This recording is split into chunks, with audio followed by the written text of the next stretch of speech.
That's top tier right there. Oh my gosh. That was good. All right, let's get it. What's good, family? Welcome to Amino Hoops Podcast, the show with the freshest opinions and views on the world's most beautiful game. I'm your host, Greg, and I'm here with the homies, the squad, the best starting five, minus the boy Leak. Shout out to the boy Brian, TK, Dunkman, Keith. How are we feeling? Feeling good. Chill. It's a chill Saturday. We here. Yeah. The Nets lost, so I'm in a good mood. You a hater, man. You a hater? By default. The main thing that makes it a hater move is that was so long ago. I was like, wasn't it like Last two? pod. That was like 2 weeks It ago. was before last pod. No, it wasn't. They were still playing the last pod I was here. No. That was like 2 weeks Yes, they ago. were. The Nets? The Nets were still playing the last pod I was here. Nah, it was after nah. Game 5. I remember. Nah, bro. They were. Nah. We can check the tape. We can check the tape. I think that was the day of the game. It was the was- game. we It were was the watching day the of game. game. No, we were watching Philly. Right, we was watching Philly's game. I They think were the playing at the same time, Keith. I think the Nets already lost, bro. No, they Nah, I didn't. think that's all they did lose. No, they. I can't remember. How could we be watching a Philly game? We were watching Philly game 6, and the Nets and Philly both went 7. So how could the Nets be done? Yeah, I don't know. He's right. He's right. Regardless, it's hating. It's great. that's A lot of other things have happened to make things a good day, good time. Right. Still enjoying it though. That's fair. Still enjoying it. Tomorrow, how we doing, bro? it's good because it's looking like when I said I think Joel Embiid should be the center focus for, the Philadelphia 76ers, a lot of people had a lot of loud things to say about big up in Ben Simmons. And we talking about a guy who refused to shoot in the fourth quarter. If we're just talking about stuff that makes us happy from the past. Woo. But yeah, I'm straight. Oh, was he talking about me? No. Mm-mm. Oh, I was confused. I'm just looking around. You looked at me like you were talking about me. No, I was looking around, like just seeing I everyone's got nothing faces. to say I with was this. looking at everyone's faces. Dunk, how we doing, boss? I'm good, bro. You say we look like a boy band. Huh? You say we look like a boy band. Oh, a little bit, yeah. I don't care. The merch is in. And I'm wearing it. Shout out to everyone who supported the podcast during our what are we calling this? What are we calling this? Initiative? Sure. Man, that's church. That's church? That boy was in the church. An initiative? An initiative? Yeah. That's churchy? A little bit. Mm. Tamon, were you in initiatives? Exactly. Shout out to everyone who supported us, man. We are so thankful for y'all showing up and showing y'all support and love for us by purchasing shirts that would allow us to donate to Too Many. And Too Many is what, Tamon? It's an organization here in Richmond, basically focusing on underserved youth, primarily Black minority youth around the greater Richmond area. So they're doing a lot of great summer programs with them as well. Love to see it. Yeah, I think they're having a softball game. I'm going to swing by there later. They're doing like a cookout as well for the kids. So Nice. That's what's up. That's what's up. And like I said, man, thank y'all to everyone who have shown love to us during this moment. Like, y'all didn't have to support Nets Way, but we thank y'all. We're going to get these shirts out as soon as possible. As you see now, I'm wearing mine because, yeah. Yeah. You're wearing yours because yeah. Yeah. Yep. Yeah. he's great with words. Yeah. Better than that. Such an orator. Better than that. So, shout out to y'all. Thank you to everyone who's tuning in on the podcast, whether you're listening on Apple, Spotify, Google, Stitcher, Anchor, you name it. We appreciate it. Be sure to like and leave a review. 5 stars, 4 stars. Anything below that, keep that. As my mama say, if you ain't got nothing nice to say, don't say nothing at all. If you're watching on YouTube, shout out to y'all. Subscribe, like, comment. We need to push those views up, man, because the more we reach out, the more people can come in, be a part of the family. And like I say, the bigger the family, the better the family. We got a great show for y'all today. We're talking signings and coaches. We're talking KD versus Scottie. We're talking these NBA playoffs. We ready to get going? I'm here. Let's get it. All right, we're going to start with something light. Coaches getting signed. Today, at this time, as we're watching, this happened after the fact, of course. Chauncey Billups was just signed as the head coach. He agreed to be the new head coach of the Portland Trail Blazers. This past week, Jason Kidd agreed to be the new head coach for the Dallas Mavericks. And then earlier, I believe yesterday, news dropped that Ime Udoka is going to be the new head coach for the Boston Celtics. And, of course, Rick Carlisle stepped down from Mavericks to become the new head coach for the Indiana Pacers. And I think that's all the coach signed For now. so far. And there's a few other vacancies still open. I believe the Washington Wizards job is still open. Yeah, it's gonna take a while. So we still got some vacancies still up in the air, but based on what y'all seen from who's been signed as coach, who has made the best hire and is the best fit? Depends. I like the Jason Kidd hire to the Mavs. I do, or at least I'm hopeful that I will like it. I'm rooting for Jason Kidd. Mm-hmm. Why? Why not? To me, I think they just took an approach where I think I really like how they had Dirk Nowitzki a part of it, where he didn't do the hiring himself, of course, but they asked his. He was basically a specialist in it, so they asked for his professional opinion on the matter. Jason Kidd has history with the organization, and Mark Cuban generally takes care of people who have history with him, or at least during that era. We saw how J.J. Barea got so much love there. There's similarities in what people would say Jason Kidd's game is and Luka's game in terms of vision, in terms of seeing the floor, running an offense. I think that's what made the hire attractive. Now, if it's going to be successful, as far as it sounds, especially with all the rumors about the relationship Luka had with Carlisle, I think that's completely up to just Luka. Whether that's going to just work and stick, on whether he's going to listen and want to run the system that Jason Kidd does implement. And that's if they get along. It's a whole lot of ifs with that, but I think that's the one at least I'm the most interested in watching. Okay. I think question. Brian asks, why are you rooting for Jason Kidd? And I believe this energy is coming from a fact of Jason Kidd hasn't done much to deserve a head coaching job.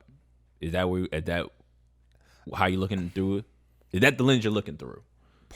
That's part of it. Other part is like, I respect Jason Kidd's basketball mind, and I respect his abilities as a point guard. I think he's one of the greatest point guards of all time, no doubt. He's a Hall of Famer. Like, respect his ability on the court. Jason Kidd also has a very checkered past. And for a Dallas organization that's checkered past as in terms of just like all in all, or as a head coach?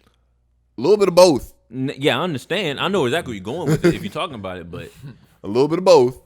And once again, I'm all for second chances, and this is where just kind of going back to the original point of like, what's the best hire for a Dallas organization that's coming out of a sexual abuse scandal? Yes, it seemed weird to hire somebody who has a domestic abuse charge in his life or in his resume, essentially. So when you just talk about the best hire, I don't know. And like I said, my issues, I always try to keep my issues with Jason Kidd. Like I said, his personal issues are there, obviously. But also like some of the things he's done, even in his basketball career, the way he handled leaving the Brooklyn Nets and how he handled things in Milwaukee has always kind of rubbed me the wrong way because it felt like he was always kind of just a butthole. Like, that's kind of always the image he's given off. I guess my thing would be with Jason Kidd is, yes, in both those situations, both those organizations at the time, I felt like weren't really solidified. Like the leadership, who's really in charge, wasn't really solidified. The Brooklyn Nets at that time, I think, just got bought by the Russian dude from Jay-Z and them. Like, so new leadership, and he was an absent owner for the majority of the time. Like, he was just cutting checks. So don't know how to see that. Milwaukee, their future was still kind of uncertain in terms of, all right, what are we doing? Giannis we saw was on the uptick, but Yeah, that was baby Giannis. that was baby Giannis. And it's crazy because Giannis is, 26 still. Like, I Yeah. mean, like He's he, literally just hitting his prime. right. So he really wasn't himself as what we know now. And some people credit Jason Kidd for the development of Giannis. So I look at it in the lens of, all right, we have Mark Cuban, who is a very much present owner. Their president, who is a president and CEO, who's a black woman. I cannot remember her name right now. I'm gonna look it up. I got it. You got it? You'll beat me to it, probably. I won't because I'm talking. I'm so used to having a computer. No, go ahead. You do it. But the president, who's a black woman right now, she's taking the reins in terms of cleaning up some of those issues that you highlighted with the abuse issues within the organization and the good old boys type club situation that they had kind of brewing in there. You take those two people who are kind of the voices and the leaders of it. Then you add in a dirt guy who's established as a special advisor now. You're looking at a situation where Jason Kidd really doesn't have much room to kind of impose himself. He's going to be on a short leash. Right. So in terms of that, I think this could work out for him. Cynthia Marshall, thank you. So because of that, it's like, all right, the leash is not as long, and he doesn't necessarily get the space to make the kind of shifty or questionable move that you are kind of alluding to. Yeah. And at the end of the day, like Tamon said, it comes down to if he can find a way to garner a good relationship with Luka Doncic, which everyone believes they can, even the guy walking out the door, Rick Carlisle. Yeah. So I don't think the move is bad per se. I think Rick Carlisle was still the better coach to me. Yeah, for sure. Like, oh yeah, yeah, that's not that's within not question. Yeah, like That's I not think a it's. question. I think, Rick Carlisle's I think the coaching shouldn't be signing in was a question. downgrade, but I don't think Jason Kidd can do it. I think Jason Kidd can still do a good job. Is he the guy to win them a championship? I think they're just looking for a guy to connect with their star. But yes, Carlisle's a really good coach. I don't think it makes sense to try to bring in another coach unless you're trying to work it from a different angle. Right. Well, I mean, I don't think they pushed. Like I said, Carlisle left on his own accord, so it wasn't like they really were looking for another coach. Yeah, It was kind of forced on them to look for another coach. Right. It's So- about time if the direction of that franchise, if I were going to say so. Yeah, I mean, like I said, Carlisle's been there for what, 13, 14 Yeah, years? 13, 14 Like, years. for whatever reason, he felt like his run had come to an end, and he had all right to leave. But it wasn't like Dallas was really in the search for a coach. They Yeah. just got forced into, we have to get a new coach. So here we are. Yeah, so like I said, I think it's kind of different, kind of different situation with Jason Kidd because yes, you want a guy that connects with Luka, for sure. You want a guy that connects with them, but the only way to connect to guys like that is to win. And I've had this conversation before about young stars. Young stars aren't looking at their team like, I like my coach. My coach is great. If they're not winning. Like, they could like their coach all they want to, but at some point they're gonna be like, "Fam, I'm trying to win something." Yeah. The Stars get tired of losing way earlier than what it used to be. Even with like the reports of Zion and his camp not being happy with the Pelicans organization being able to surround him with the right players, and I'm like, he's only played like a season and a half. It's like, this is the first year you were healthy. Like, you don't even know what the right players are. We don't even know what you look like on the court yet. Like, for real. So I think because these younger athletes, younger stars coming in the league looking and said, I'm trying to win as soon as I can. I'm trying to get to these rings as soon as I can. I don't know. Like, Jason Kidd got to come in and do work fast, and he's gonna have to do it on both ends. Which is the question mark. Can he put together a team that can play defense, and can he make adjustments on that end? That's the question. So we shall see. Brian, favorite coach signing, favorite fit situation. What are we looking at? I honestly don't know. I know mine. I want to say it's Udoka in Boston. But once again, it's hard to say like that's a favorite. Like, we haven't seen him as a head coach before. Same thing with Chauncey. It's like, I think Udoka is going to be really good for Boston. I really do. He's young. Spurs system guy. Like I say, he's come up under a number of different coaches. Yep. He's played, I think, nationally in the Olympics and professionally. So like he knows this game. He's somebody that a lot of people speak very highly of. So I think he's gonna work out very well in Boston. The problem I have there is Brad Stevens is now the GM. Yeah, and we haven't really talked about that. Yeah, we haven't, and it's like It just happened. it just happened so quickly. And as much as I want to give Udoka, like he's gonna do really well, there's just something about Brad Stevens being the GM that's just weird to me.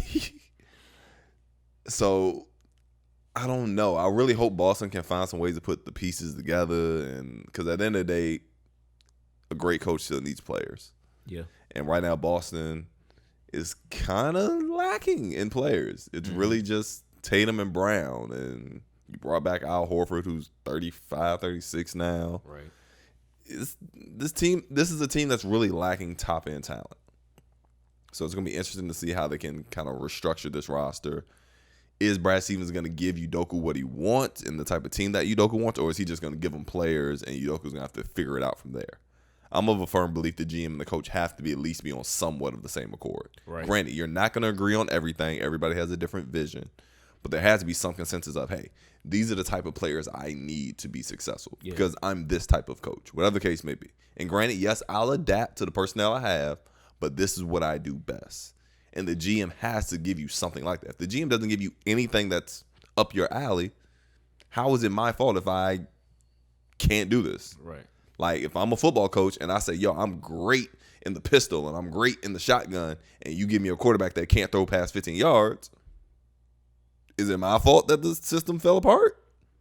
It's how that goes. Same thing in basketball. So, I don't know. I think Udoka's gonna be good for Boston though. I'm gonna stick with Udoka. I'm gonna pick Udoka as well, and I'm picking not because I don't like Chauncey. I like Chauncey a lot. I think Chauncey knows the game very, very well. He's proven that on air when he was working with ESPN. He's proven that in a lot of different situations. He's been offered jobs as president of basketball operations at Detroit. He's been offered situations as head coach a bunch of times. His name keeps popping up. So, of course, he's an NBA champion. NBA champion, one of the better point guards to play the game. Definitely seen as one of the smarter guys to run a team, especially during his stint with Detroit. So, not that I don't think he can do a good job at all, but Ime Udoka stands out to me because I like the fact that he has an exponential amount of experience on so many different levels. He's been an assistant head coach. He's been, I think he's been the head coach of a G League team at one point. He's had so many years doing this, being around the coaching space, and then he's doing it under guys like Greg Popovich. And of course, Greg Popovich descendants necessarily don't get, all the love. Brett Brown being one of them, really just didn't pan the way we should have thought. But we even got to reevaluate that based on what just happened in Philly. I think he works because he's a younger guy. He understands the league in terms of this space now, in terms of how the younger star thinks, how the younger player thinks, how the younger player wants to play the game. And then I think about how he can kind of build that kind of space for Jason Tatum or Jaylen Brown, Marcus Smart, if he's there. I think that works a whole lot better. And then you couple that with the experience and all of that, I think he's probably the better fit. Chauncey's only going to do as good as the pieces they give him. And I know that goes for every coach, but Starting to be some rumblings out of that Dame camp. But it's only going to be as good as the pieces they can revamp with in Portland. Portland is, no matter what, Portland is going to be what Portland's going to be if that team stays the same. Like, you could put Terry Stotts there, you could put Chauncey there. They've hit a ceiling. That roster has hit a ceiling. So it really comes down to what is the front office going to do to help Dame and get Dame what he wants and give Chauncey what he needs to go out and make this happen. So that's my thought. I agree with that. So that Portland situation might look a whole lot different a year from now. Yeah, it might. But real quick, since we're talking about coaches, we're gonna jump to the playoffs real fast. Sure. Who do we want to blame, man? For who we talking about right now? Who do we want to blame? What series are we talking about? We're talking about Philly versus Atlanta. We were watching Game 6, so we didn't watch Game 7 together. Who do we want to blame? Who do we want to blame? All right, we got a nice pie here. All right, how we cutting this pie? Who's getting the blame? Man, it's a Ben and Doc combo. The 50-50 straight up. I don't know about 50-50, but it's some combination where those two get the most of the blame. All right. And at the end of the day, like if you're Doc Rivers, I guess you can't make a player shoot. You can't make a player shoot. You can't make a player shoot. So I man. understand why he was so baffled. Do you okay? Who do we blame, B? Oh man. Because I got a follow-up question. My follow-up question is, do you like the comments made by Doc after the game? Do I like them or were they true? Do you like the comments? No, what made it funny is how he immediately backtracked the next day. Because it was just too honest. It was you could tell that moment he was really in his feels. Yeah. Like he was really in his emotions. All right. I'm gonna go 30% Doc, 50% Ben, and then like how much that left? 20. I'll give about 20% to like Tobias Harris. Okay. Like Fair. that's kind of where I'm at. Fair. Like Doc was being Doc in this series. No adjustments, rotations just too deep, not doing enough. Mm-hmm. He was just doing typical Doc things. But once again, at this point, like we all know this about Doc, so I don't know why we're acting surprised. Like, Ben, is there anything else left to say? I feel like everybody's piled on him enough. Is there anything left to say? Is there anything left to say about Ben Simmons in this? Like, I've never walked away from a pod and 3 days later been like, man, this guy really made me a profit. Like, I literally sat up here and was like, yo, this might be the last time we ever see Ben in a 76ers jersey. I've been saying trade him for years. I respect it. And like, and once again, I'm somebody that's always been kind of like on the fence. Like, oh, he can still do this and he does this and that. But even this year, I was kind of like, they don't fit. Like, granted, they finally put a decent roster around them. So they got the number 1 seed and blah, blah, blah. But like, Ben and Joel don't fit. We figured that out. In this NBA, they don't fit. Mm-hmm. And then, like I said, watching the series, I'm like, this is probably the last time we'll ever see Ben in a 76 jersey if they lose. They'll never forgive him. And exactly, they'll never forget him. And I remember I told your dad this the other night. I was like, yo, like I don't care what happened after that game. Ben did not go home in Philly. He got on a plane and went somewhere else. I would have. He couldn't stay in the city of Philly. He could have, but I wouldn't have. He could not stay in the city of Philly. There was nowhere he could have walked in Philly where he would not have been treated like dirt. That boy got on a plane and went to Cabo or Cancun or wherever you want to put him. Look, if I'm looking at it, and Tobias gets 20% because you can't make $100 million and not average 20 points. I'm sorry. so here's the deal. Here's the deal. I told you, I'm writing this piece. I'm writing this piece tomorrow. I'm writing on Ben Simmons in Philly. It'll be out soon. He'll be out soon. That's a part. Look, that's it. Look, there it is. I'm writing this piece, and I said the squad really went 4 for 4. 4 for 4? We went 4 for 4. What do you mean? We did. Leak said, and I quote. Well, I ain't gonna quote it, but Leak said this. I don't know. He said he's overrated as a coach. Doc, yeah. He doesn't know how to make adjustments, Yeah, he said that too. and anytime I said that. In late game decisions, it's spotty. Yes. Leak's been saying this well before we were. Like he said, he was saying this 2 years. Like I was saying it when he was hyping up the Clippers and he thought Doc was the perfect coach. He was no. League was on that. League was always on the Doc Rivers train. Yeah. Am I? Yeah. Am I don't think he ever called him a perfect coach. Yeah, I don't think he ever called him a perfect coach. Brian said what he just said right now. 2 best players don't fit. If they don't fit, one gotta quit. One gotta go. I knew that was coming. If it don't fit, one gotta quit. One gotta be out of there. Easy money. You said what you said, and I said there's possibly no way. There is no way Philadelphia 76ers can win a game if Ben Simmons can't shoot from 15 feet or won't shoot from 15 feet. Do we have a whole pod? We had a whole pod. I went back. I said we really went 4 for 4 a year later.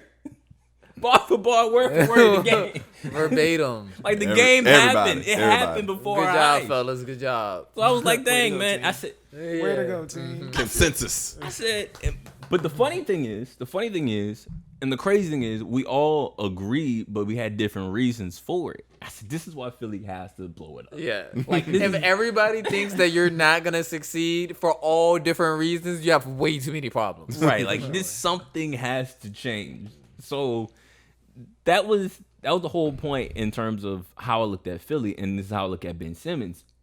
He's great. He's still a great player, minus without shooting the basketball, which is crazy. No, Like, he's that's good. that's He's good. In that every is the in whole every premise other of a basketball. in every other skill, he is well above average. Yeah. But Elite defender. in the most important one, he's He's non-existent. elite defender, elite passer, A- yeah, you can't be Like- anti-bucket. Anti-bucket. athleticism Can't be. on 30. Like he can jump, run with the best of them. What's the point? and just What's No, the point? No, honestly, what's the point? Honestly, this is how bad it's gotten for Ben Simmons now. Like I was listening to the Light Years pod on here, Golden State pod, and of course everybody's throwing out their trade theories right now, and people keep asking like, why wouldn't we do Draymond for Ben Simmons? And on the surface level, even last year I'd have been like, oh no, that's a great idea. You trade Ben for Draymond easily. As much as I love Draymond, I would think that's great. But then the co-host said, Andy Lou, he was like, why would I want Ben Simmons, who's not the leader Draymond is, not the defender Draymond is, and he's not the defender Draymond is. Sorry, They he's not. defend in different ways. He's not. They defend in different ways. He's not. So, y'all But- could do that any day. Not today though. But most importantly, as much as we can bag on Draymond for not being able to shoot, not being able to make shots, he'll at least attempt them. When the money's on the line, he'll at least try. May not always make it. Most of the time, he won't make it. But he'll at least try. Shoot. He's not scared of the moment. I'll give you that. I've seen him mess up a lot, but he's not scared. But I've seen him make a lot too. I'm Yeah, like, he's just not scared of the moment. Some. yeah, a lot strong. When has Ben made any? That's the whole And point. that's the the point. whole point. Some versus none. I'm taking Yeah, some. yeah. Yes, sir. But you're right. Looking at it, I was like, man, his value dropped so low, and it's all based off of I don't know. Like It's buckets. only person that knows exactly what's wrong is Ben Simmons. He don't know what's It's a wrong. mental, Like- it's all mental for him. Like Yeah, if he knew what's wrong, won't nothing be wrong. Like you don't just sit there in your wrongness. No, a lot of people do. A A lot of people do. And that's a whole nother conversation we can have on another day. But I mean, that's not a basketball conversation. But Yeah. a lot of people. I hope Ben Simmons doesn't actively know what's wrong and he just doesn't care. Just ignores it. Yeah, that's Yeah. Some people. That's pain. That's violence. That's pain. Something's so weird. It's pain, but it's real. It's so weird. And it really is weird. Cause and like I said, we all like see the clips in the summertime with him shooting and stuff, and I'm like, okay, that's not a real game. It's not no real jump. But then I saw a clip on Facebook the other day where it was summer league. It was like Oh, his yeah. first summer league, Back when he used to take 18 footers. and he was pulling up 18 footers. I'm like, What happened? you can't even with and some people are like, well, he just needs to switch hands on that. I'm like, no, he can shoot with his left. He just won't. It's literally just a mental thing now. He really won't. Which got me questioning everything in Philly. Because Markelle Fultz, yes, Oh, the Markelle That's a Fultz different situation. That's Yeah. a different situation. But even then, like, all right, he gets off to Orlando, and he now has his confidence to go out and actually take these shots again. Like, but this is a different Philly as well. how different? I still think it's just a different situation. How Like, different? Markelle in Orlando now, partly is his confidence has gone back up, and partly like Philly it's always that thing of like when you're on a team that has playoff expectations and championship aspirations, you don't get to make those same mistakes that he gets to make in Orlando now. Yeah. Orlando's like, we'll live with you working out your jump shot right now. We ain't trying to make the playoffs anyway. Like, go out there, miss 70% of your shots. We don't care. Figure it out though. And maybe that's what Ben Simmons needs right now. You don't think the 76ers could live with Ben Simmons working out his shot in a 72 game season? I think they would with Ben, not with Markelle is my point. With Markelle it was well, not with Ben anymore. Not with Ben anymore. I don't know, but my point is they're both top. They're both number one draft picks. Yeah. Facts. They're both number one draft picks. But with Markelle, it was, remember, he had to take the whole year off, and then he comes back, and then it was like, dude, like, we need you to go now. They wanted him to average like 18 to 20 immediately. And when they realized he couldn't, it was Ben, like, we need you to average at least 16 shots a game. But here's the stat thing. man, have you noticed that every season he's played in the league? Yes. His field goal attempts drop. It's weird. Yeah. It's crazy. I don't understand it, Greg. We're all on the same page. Drop. We're all on the same page. Nobody gets it. And playoffs. Nobody gets it. You also have to remember, Markelle was also trying to play next to Ben. So you were trying to play two guys who couldn't shoot and wouldn't shoot. You couldn't play them together is the point. So it was like, well, if we're going to pick one, let's pick the 6'10 guy who's going to give us elite playmaking and defense. I don't know, man. Ben Simmons had me fooled. I'll say it. I was trying not to be harsh or anything like that, but to be honest, he was just been so hyped up for so long that to go out the way he went out in so many consecutive games where it wasn't even you were missing, bro. You just won't try. Like, I'll at the end of the games, I'm like, you went 2 for 4. You didn't take a shot in the fourth. 3 games straight. You're terrified of going to the line. Which he should have been. He was shooting like 30-something%. No, you should just shoot free throws better. And this is the difference between. What my mother calling me? This is the difference between Giannis and. That's the big difference. Huh? It's a big difference. There's a lot of differences between those two. No, but that's the main difference. I think that's the big. That's difference. the major Giannis difference. is willing to go ahead and be like, I'll miss him. I'll just keep missing him until I get it right. He airballed 3 free throws? 2. In game 7? 2. Just 2? It was just 2. He airballed 2 free throws in game 7. But he's willing to shoot them. But he hit 7 in a row.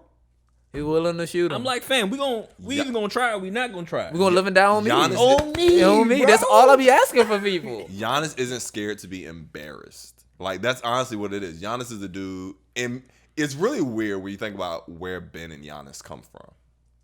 Ben has been seen as the next great one since he was, 15, 14 years old? Mm-hmm. Yeah. Giannis is a kid from Greece who nobody knew about. They were sharing shoes to go hoop. Yeah. Like, no social media presence. Nobody knew who you were. A 15th pick. Yep. And when they both get to the league, and granted, I think this is more so their mental makeup as well, Giannis went from the skinny kid who actually had a pretty smooth jump shot. Yeah, very smooth jump shot. Whoever messed that up needs to... Anyway. But skinny kid turns himself into a 2-time MVP through sheer work ethic. Like, just working his tail off, developing his game. And Ben gets to the league being the consensus number 1 pick, a guy many people said was the next LeBron-ish. Yep. And his game has stagnated. Because he hasn't gotten better since he got into the league. Because most people will say he doesn't want to work on his game. Or he won't embrace the fact of, hey, dude, you can't shoot. Just work on that.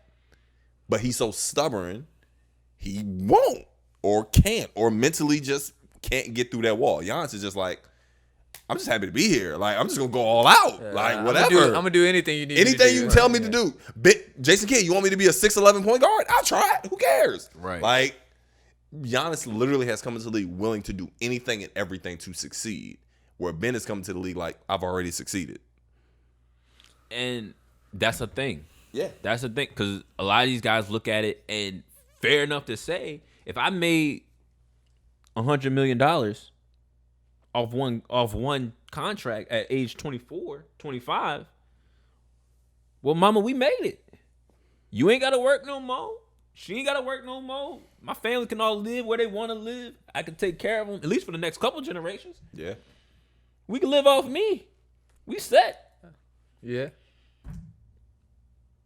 So I don't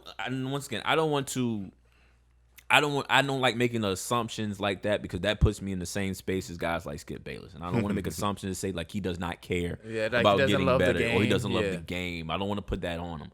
But The pressure to actually get better isn't there, or at least the external pressure has lessened. right, like I don't want to be that person. But what I will say, the game speaks for itself. When you're on the post, you drop step. The rim is here. It's here. You're 6'10". Here. Trey Young running the contest. It's supposed to be a body bag. Yeah, you supposed to punch that. And you throw it to Tobias? No, that was Thibault. That was tight. Oh, man. Yeah, it wasn't even Tobias. Wasn't even a good shooter. I felt like that was the moment I really looked at him. I'm like, I'm sorry. Because this was that was the moment Embiid was officially done with Ben. He Oh was no, done. you said in the post game interview, he was like, that was the turning point. Like, did you see the point? Did you see it on video though? They showed the clip of him like when Ben made the point. He was just like I can't believe that. yeah, like he's just done. He's Like over he's looking it. at you like, hey. that was his I need to shoot unofficial that. yo trade him Yeah, like I'm done. I'm done with or it. trade me.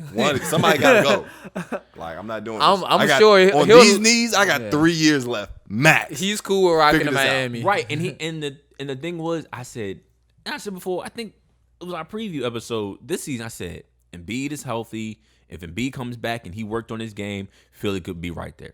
And at no point did I think if Embiid shows up, then Ben won't show up. Ben gonna give him a double-double. I thought Ben was always good for like 16, 8, and 9. I thought he was just always good like, for that. Right. I said, as long as Embiid shows And then up, you were rolling the dice whether he was gonna get 5 points or not.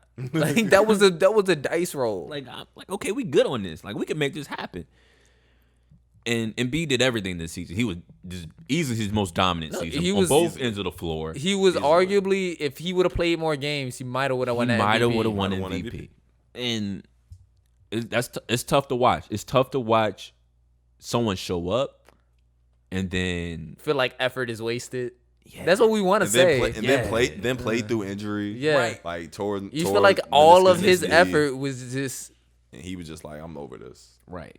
So Philly got to make changes. Obviously, like Brian said, rumors are out there. Golden State is to be rumored to be trying to make a push for him, but there's also people out here making their own assumptions. Him going to Cleveland. For I like the Colin Cleveland, Sexton, yeah. I believe. Colin right? Sexton, the Not a first bad move. round pick, Kevin Love. It's not a bad deal. So moves are out there to be made. We'll definitely see in the coming days. Like I said, the real question is just how long is Philly going to drag it out? Because right as we've already said, his stock right now is at its lowest point. Yeah. So it's like, And Daryl Morey is doing his best to try to ride. Yeah, he's like, doing his very like I best. said, even when we said with Doc came out like the next day after he made his first comments where he was like, I don't know if he can be a championship point. The very next day he's like, oh no, like he's gonna work and he's gonna do it. Like they're gonna try to boost his value back up Before they trade him. before they trade him. So the question is, are we looking at a draft day trade? Are we looking at a trade right before the season starts? That's what I was thinking. Like- They don't have to be in a rush unless they wanted one of those picks. But then again, I don't think they would be trading for a pick, in my opinion. I think they would want a pick. I think they would just want also a veteran. That's what I was along thinking. with it. Yeah. Like I think if you're, because at the end of the day, as we already said, Ben is a good player. Oh yeah, great player. Very Like, Great talent. He's a phenomenal talent. And once again, I think this is where people keep talking about, oh, you can't trade him now. You're not gonna get much from him. Like, there's always a team that's willing to take a chance on a 6'10" proven. point guard. It's proven. A 6'10" point guard that can play all 5 positions. Yeah. Somebody will take a chance on, and it's gonna be somebody that's gonna look at it and be like, hey, I can fix him. Now, whether that's they- true or yeah. not is a whole different discussion. But it's somebody who's willing to actually make that trade. And Philly just needs to find that one team. It's gonna be a couple teams. It's gonna be a few. Like, it's gonna be a couple rebuilding teams. It might be one team that still thinks they can put him in and just, hey man, we don't really need you to shoot. We just need you to come in here and be yourself. I wouldn't mind Houston trying to make the move. Yeah. I wouldn't mind Cleveland trying to make the move. I wouldn't mind Sacramento trying to make the move. I was wondering if the Bulls were gonna do it. I do not want the Bulls to do it. Yeah, that would be. I don't know what they Zach have. LaVine don't need that. Zach Levine. Like, I don't- No, I it don't would know be what to say. it would be a Zach Levine for Ben Simmons. No, not making that deal. I don't know, having an elite shot creator on the wing like that. Oh, that'd be great for Philly. Yeah, that's what I'm saying. I don't know why Chicago makes that deal. Oh, I don't know. That sets them back 3 years. Exactly. I have no idea what That's Chicago. another- Everything, said. everything's been done. I don't know what they want to do in the first place. That's true fact. That's a fair point. That's a fair point. So we'll see about Ben Simmons, man. But brunt of blame, Ben and Doc. Yeah. Yeah, to be in but order. it's Ben then Doc. Like, it's not Ben and Doc. Okay. Even as much as I talk smack about Doc, it's like there's only so much you can do. You can't force a player to shoot. Other than just not play $100 million player, like That's crazy. which I might have resorted to at some point. But I don't think you can. I mean, he did like the last 3 minutes of the game. He was like, "Hey, And that's disgusting. That's disgusting. It's You're getting sad. paid way too much for me not to be able to play you at the end of the games. yeah, You shouldn't be the reason why we're losing. Playoffs. you're Went to the next round. We got Atlanta versus Milwaukee. That series is tied. You got the Clippers versus Phoenix. Phoenix up 2-1. Let's talk about Phoenix. Phoenix. We haven't really gave Phoenix his flowers, the way I feel we should. I've been trying to give Phoenix their flowers for how many months? I feel like we need to give Phoenix his flowers in this moment because It's looking like a good organization to me. no. I've said from jump, they put together a really good roster from top to bottom almost. Like he said historically the organization was good, and that's not true. Like that, they're a C organization historically. I'm sorry. give 'em a B. C's, that's good. I give him a B. C's get degrees. D's do too. I don't know what the definition of good is. You got the Keith, Charles anymore. Barkley years, you had the Nash years, you had. like See, you said. you're not the Timberwolves. Yeah, that's. See, I don't like it when y'all do that. Y'all just throw in the worst possible You're thing. not the Bobcats. They're not Orlando. You know, They're not Sacramento. The Pelicans. if All those right, teams are They're a bad, middle of the pack organization. what's the opposite which of is bad? average. Middle of the pack is I average. say B What are minus. you talking about? I say B minus, and I know some of y'all would have killed for B minus in some classes, because I would have killed for some B minuses in some classes. I would go C plus B minus. Yeah, I would stay in that range. All right, look, Phoenix They up alright. 2-1. Playing great basketball throughout the playoffs. Great basketball throughout the season, honestly. But we're watching the ascension of two guys these playoffs, and one is in Atlanta and Trae Young, All right, straight again. and then of course we're looking at D Book. Be legendary. That's your nickname for him? Depends how this podcast goes. Yeah, I was gonna say Oh, if man. it sticks, it sticks. We'll see. Devin Booker is playing phenomenal. I mean, it's awesome to see a guy finally get his chance to shine on the biggest of stages. As soon as he gets his chance. As soon as he gets his chance, he's not really waiting. He's taking his moment head on. First time in the playoffs. Now you're 2 games away from the finals. Averaging 25, 7, and 7 in this series alone, I believe. Yeah. Yeah. What are y'all taking away from D Book? Is this the next Kobe? Are we looking at the next Kobe? I mean, that's extreme. Like, a lot of people got to realize Kobe he was one of the best defenders ever as well. Mm-hmm. So but I know when people say the next Kobe, they're thinking offensively. Yeah. D Book's game is mad smooth, killer from a young age, doesn't care who is in his face. So I see the similarities in terms of the mentality, but talking about like the next Kobe, the moves are there, the game is there, but not like a carbon copy or anything like that. But you can see the mass influence that Kobe has had on Devin Booker. So that's what people are talking about, and I completely see and I completely agree. Just in his approach and how he will his team to win in any way possible, primarily scoring.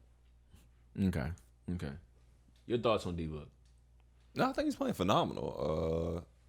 This has been a great run for him. Like I said, it's finally nice to see him in this spotlight. Next, Kobe. That's so tough. I don't like to put those expectations on players so early because it's so hard to meet them. We saw it with Kobe trying to chase Jordan. It's just like, I can't believe he was. I can't believe he was working hard at that. exactly, like, and we saw kind of the same thing we're seeing the same thing now with Trae Young, where everybody's kind of trying to compare him to Steph and other guys. It's like, it's too early. This is just one run. Like, Let him be him. let him be him. Like, and once again, I'm not wishing this on any player, but like, we kind of did backtrack. We saw the same thing with Iverson, where it was like he achieved a phenomenal feat so early in his career and then never got close again. And it was like, people hold on to that one season, and for good reason. It was phenomenal to watch. but he never lived up to the expectation after that. And that's no fault of his own entirely. I mean, he had a bad organization, didn't always have the best team. But also, Iverson just wasn't that good, where it was like he could single-handedly carry a team every single year. And I don't want that expectation to be put on Devin Booker and Trae Young now, where it's like now we expect them to be in the finals every other year and three-peat and do all these things. It's like, no, just this is a process. Be honest, they've both been dealt kind of lucky hands in this playoff run. They've, like I said, Phoenix had to go through the Lakers without AD. You got the Nuggets without Jamal Murray. Trae Young got the Knicks, who imploded. 76ers, who kind of imploded. Like, you've gotten a really good hand, and you made the most out of it, which is important. I don't want the expectation to now be they should be championship favorites every year. I don't think it's going to be. I think everybody's going to look at this playoffs this year and see all the injuries, and next year expectations for all these teams are going to come back down to earth. I don't think out of all of these teams, the only team that I have that could go back to a conference final is probably the Bucks. If everybody's come back healthy next year, even with all the roster changes, I don't have the Suns, maybe not even the Clips. It depends on his Kawhi injury. Yeah. And I don't really have the Hawks getting back either. But it is great to see these guys get there so early. Absolutely. Just to get that experience so early, too. I mean, it wouldn't shock me if Phoenix got back to conference finals next year, because I think they actually have, like, the roster itself is really solid. And they're still very young. DeAndre Ayton's only going to get better. Booker should only get better. Cameron Johnson, Mikal Bridges, these are guys who are going to get better. The real question mark will always be Chris Paul's health and his age as he continues to get older. Can he be the same player? Yeah, but the West is going to shake up a lot, though. So absolutely. The West is going to be – the West, just like even this year, felt like a dogfight, even though there was a ton of injuries. Right. And yeah, imagine if it was fully healthy West. Like, Jamal Murray wouldn't have been hurt. Klay Thompson comes back. Bron and AD are healthy. The West is going to be a bloodbath next year. And then Atlanta, like I said, it wouldn't shock me if they're in the conference finals next year anyway, because the East is just kind of bad. And I don't know what moves are going to be made from here on out. I feel like Brooklyn's going to be Brooklyn. Milwaukee's going to be Milwaukee. And that's what I got for my conference finals in the East. Next year. Yeah, I don't really care. Yeah. Already. All right. I look at it in this way in terms of both Trae and D-Book. They both got this mentality and this killer energy to them, this killer mentality to them, where you give them an inch, they'll take a mile. That's what happened. Like that's honestly what happened. You give them an inch, they'll take a mile, and they'll run with it crazy. And I think the league messed up because they gave these kids a taste of it. That's true. And like you said, due to some factors where injuries, all that play in, but it's still they still got it. Them. Like yeah, you need the opportunity, and they took the opportunity. Right, like full advantage of it. Like all right, bet. Like I looked at it and said, man, they kind of stole a moment. Like, and of course Utah played the Clippers, right? So Phoenix really didn't steal that moment, but D-Book kind of took Donovan Mitchell's moment in a sense, where it was like, Mitch been in the playoffs. He had some moments. Yeah, he went crazy on Hall of Famers. Like, this supposed like the whole next up thought process we have. I don't think it's so much he took that moment. I think he took. I'll be honest. I feel like they took AD's moment. Granted, AD's was taken from him due to injury. Yep. He took KD's moment because if KD had found a way to knock off the Bucks, and like I said, right now it would be him against Trae Young, and it would have been a slaughter. And Kawhi's moment, like this for LeBron, I feel like this was honestly after watching LeBron against Phoenix, we're watching the decline of LeBron. I'm sorry. Yeah. We're there now. Yeah. And KD and Kawhi saw their ascension. They were like, hey, this is the moment I become. This is what we dominate for the next 2 to 3 years. Exactly. And then it's like, oh, nah, y'all ain't getting that opportunity. For whatever reason, whether it's injuries, matchups, however you want, whatever happened. And now it's Trae Young and Devin Booker and Giannis. And granted, like Giannis. we skipped a generation. Exactly. Like the passing, it wasn't even like a passing of the torch. It was a snatching of the torch. Like, y'all ain't just getting to go out of here gracefully. We are taking this moment. And that's how it always is. It's never generally a pass. Like, no. Usually somebody always even when comes Jordan up beat Magic, it was like, Like Jordan took it, but it was still like I'll be back next year. Nobody's ever ready to give it up. Is my whole point. Oh yeah, definitely. Nobody. That's my whole point. Nobody That's ever why wants to always go gets away. taken. But I feel like there's been graceful transfers of the baton. If you ask me, there's been graceful transfers. Like I think Magic and Bird to Jordan was graceful. I think when we look further down the line, when it got to the Kobe to LeBron, that felt graceful. I can't even call it graceful. It wasn't because it didn't feel like Magic to Bird to Jordan. I said Magic and Bird. Yeah, to Jordan. Like they both were because the Pistons came everything and made everything muddy. The Pistons, Not really. The Pistons just came. They just won 2. Like I mean. But that's what I'm not trying to saying. hate, It's always something unexplainable that generally happens. It's never just a smooth. But we never transition. looked at. No matter how good we thought Detroit was, we never looked at IT as the best player in the league. Oh, if you're talking about best player in the league, yeah. I thought you were just talking about like a transition from like this generation of winning chips to the next generation of winning chips. I'm talking about a little bit of both. Like a little bit of both. Like this transfer of like who's the best player. Because right now, I don't care how anybody wants to phrase it. Like going into next season, it really feels like there's going to be a power vacuum of who's the best player in the league. KD's probably the most talented. Yep. Giannis is probably the most dominant. Kawhi's probably, I mean, he's Kawhi, so we're always gonna like have his name in the hat. Now I have to see him back off. Like with Exactly. Kawhi, every time something LeBron's happens kinda with that the knee, I same gotta way. see it again. And LeBron's kind of the same way. It's like, can you? People keep talking about, well, LeBron was hurt this year. I'm like, yeah. Has anybody noticed LeBron has been hurt 2 out of the 3 years he's been in LA? Yeah. And the 1 year he didn't get hurt, he got a 4-month break. Yep. Like, I'm sorry, 35, 36, 37-year-old LeBron. It's starting to happen. It's starting to happen. This is time. It's not me wishing it. As a Laker fan, I don't. I hope he can stay healthy for a whole season. I really do. But it's not shocking that a 35, 36, 37-year-old gets injured.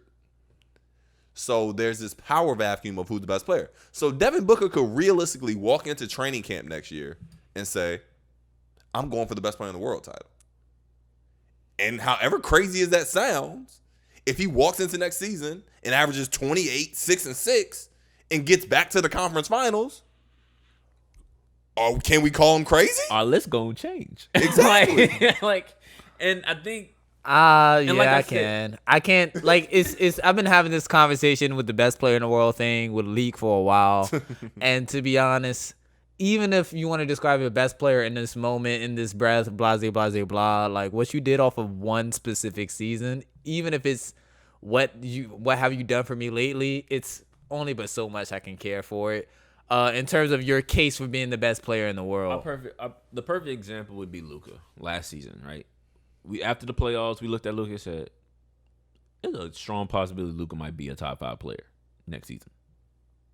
That's I can argue he was. Like that's the energy after they lost to Dallas, especially due to the situation.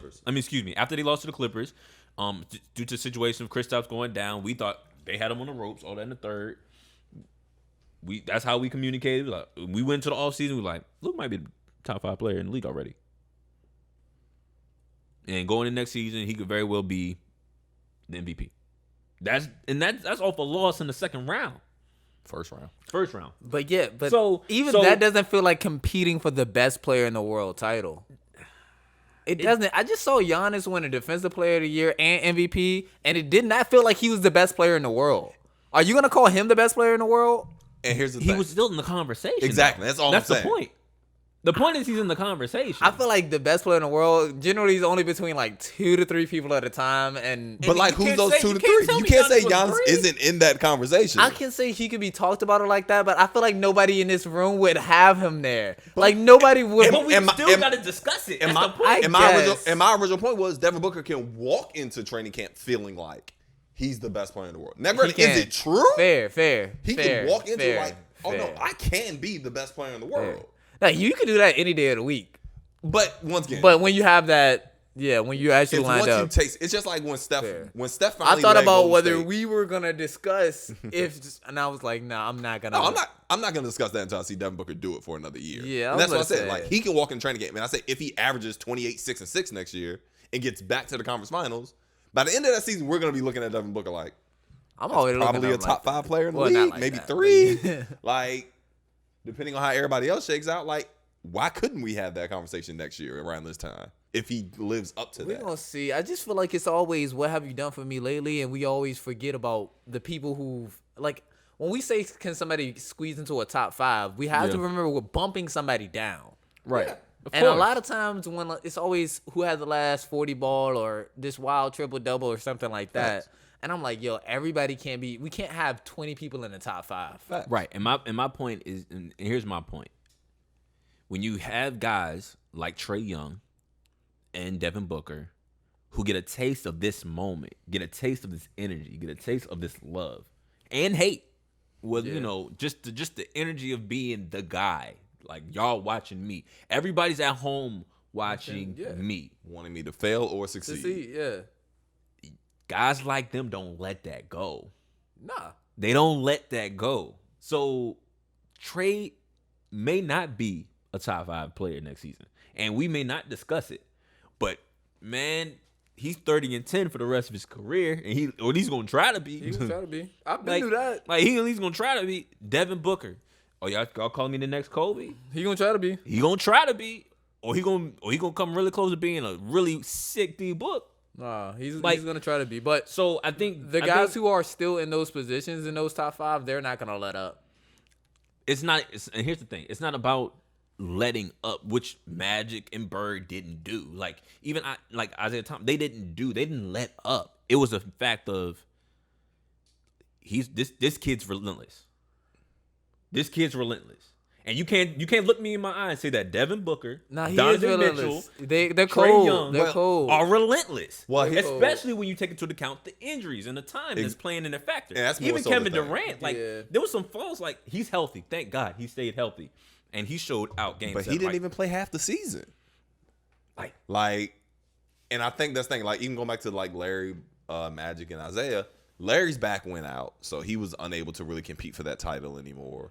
Magic HIV took him out of the game. But granted, Magic before that finished second in MVP to Jordan. Like, he was still there. Like, it was Magic and Jordan still. Jordan just beat him and officially took the title. But everybody assumed Magic would be back and still be Magic until HIV.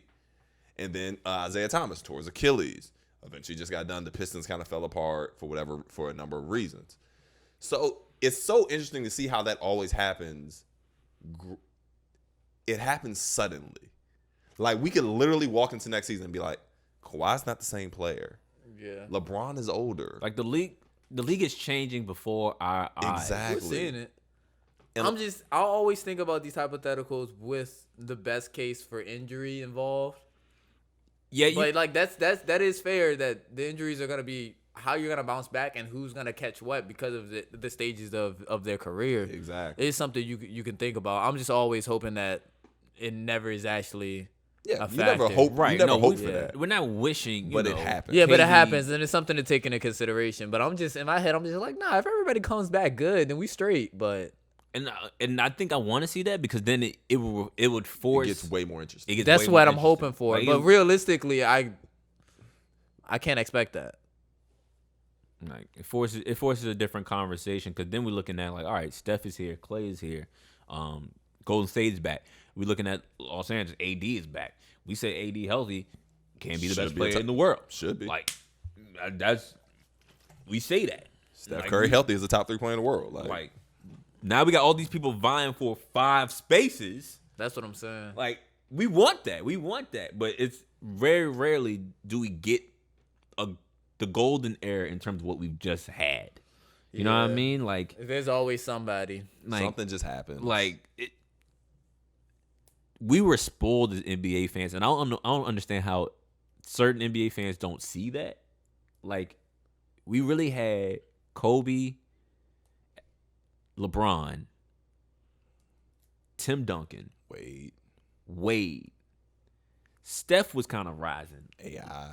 like all Melo. at one time. Like all at one time, and you saw like the guys who kind of like distance himself. Even like the guys distance himself from Melo. Like we consider Melo one of the greatest players of all time.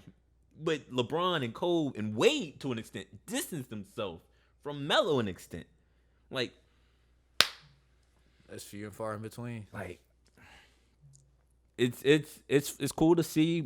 And I would want to see that happen again with this era, with this group, but I don't know, man. Like you said, you got Kawhi, it's a lot of different. And there's still other people who haven't won things who are still chasing things. Like, Oh yeah. at what point are we gonna say are they better than Dame? I mean, Like those are the people that I always mention or like think about. No, you're right.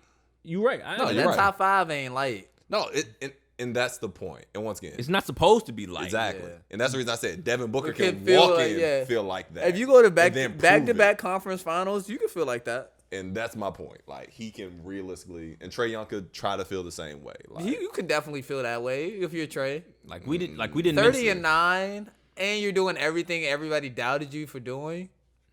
They say you couldn't win because you're a defensive liability and all of this and all of that. Drew giving him work right now, but that's one game. He just gave him he 48. gave him 30 the game before. I got 48 in the win. That's fair. You're not allowed to say you gave me work. Mike Budenholzer's drop coverage defense. That's for nah. reason. It's not you're killing me, and then it's my coach is killing us. Like nah. If my coach is refusing to step up on a pick and roll with Trae Young, yeah, coach, you're killing me. Ice trade again. You're killing me. But anyway. I hope the Hawks go to the finals. I don't think they are, but at this I point, hope they are. It wouldn't even surprise me. I hope we have a Hawks Phoenix matchup. Wouldn't even surprise. So we really haven't talked about Hawks versus Atlanta. We really haven't talked about Mike Budenholzer and the Milwaukee Bucks. Coaching? Oh yeah. Because I went into it was Game 7. It was Game 7. Which Game 7? Milwaukee versus Brooklyn. Nets? Mm-hmm. And I'm sitting there watching it. It's getting late into the game, and KD's going crazy, of course. Bananas. Going stupid. And I'm like, if they lose this game, Budenholzer's getting fired. Yeah. Absolutely. Yeah. I think he gets fired if they lose to Atlanta. No, in my opinion, like if they don't win this chip, they might still be looking to get him out of here. Like, I was looking, I said, he's going to get fired after this game because KD's not going to lose. That's how I looked at it. Boy, half a second looked like he wasn't going to lose. Like, KD He hit the shot, dude. Wear smaller shoes, KD. No, I told he had no legs. Before, it was. I'm talking about the shot he hit in regulation. Oh, yeah. If he had smaller shoes. The timeout before they went into it, I said, whatever shot KD shoots is the best shot. Yeah. Whatever shot he shoots is the best Which shot. is what Facts. I always say. Sometimes it's just whoever's the best scorer on that team that's your best look. But here's the moment that tripped me out. And of course, there's a whole bunch of moments that happened in that game that made this game so stupid. But the moment that tripped me out was they really let Kevin Durant go 1-on-1 with 6 seconds. Yeah. For the season. Drew Holiday was coming to double, but it was just too late. Yeah. He should already been there. PJ shouldn't have been on KD at that point. Like, he should have already been there. Like, at that point, that's when you got you got to look at Giannis and be like, hey, man, PJ's done his job. He's made him work for every inch. Either Middleton or Giannis got to guard him at that point. Those are the only two that can get a hand up on the shot. Here's what I would have done. I would have sent 2. It could have been PJ and it could have been PJ and it could have been Drew. It could have been PJ and Middleton. I would have told Giannis, you play 2. Wherever you at, play 2. You got the wingspan, you got the speed. You can get to the ball if they decide to go away from KD. You play 2. But we not letting this guy go 1-on-1. We not doing that because ain't nobody else out here hitting shots. Nobody. Joe Harris couldn't hit the side of a bar in that series. like it was Ice cold. It was rough, bro. I said but it was a clean catch. I said, "Oh, this is a buck. Great move. It's a buck." And then the play before that, we talked about it already. They run this off-ball screen for It was a curl. It was a curl for Middleton first, and then it turned into a flare screen to the corner for Brook Lopez. And I'm like, okay, whatever. Then no one told Brook Lopez, hey, if you catch it, just put it in the air. No, when I realized, I was like, oh, he doesn't understand how much time they have. I got up and started yelling. I was like, wow, he doesn't realize, like, the clock's about to go off. I said, he's not going to shoot the ball. No one told this man, you got to shoot it. Shot clock awareness. I'm like. He had like 2.3 seconds to shoot it. And those are just like 2 small moments in that series, in that game, which defined the entire series, honestly. It shouldn't have went 7. With KD playing by himself, essentially for, 2/3 of it? Yeah, for 4 games. 3 games. 3 games. So, it shouldn't have went 7, but that defined how I looked at Milwaukee. I said Milwaukee really is a good basketball team, but at moments you really don't know if they know what they're doing out there. Like, they just kind of slip back into regular season basketball at random moments, which is why Atlanta got game 1. Yeah. And I want to know what you guys think. Doesn't matter if Milwaukee loses, is he out? If they lose this series to the Hawks, If they lose, Yes. if they lose this series or championship, are they out? The championship, I don't know. That's to be We'll see. determined. Yeah. If they lose to the Hawks, he's fired. he's got to go. If they lose, depends. If they get like swept in the finals too, he might be gone. But it depends on how they lose. But to be honest, I think his job gets looked at regardless of everything.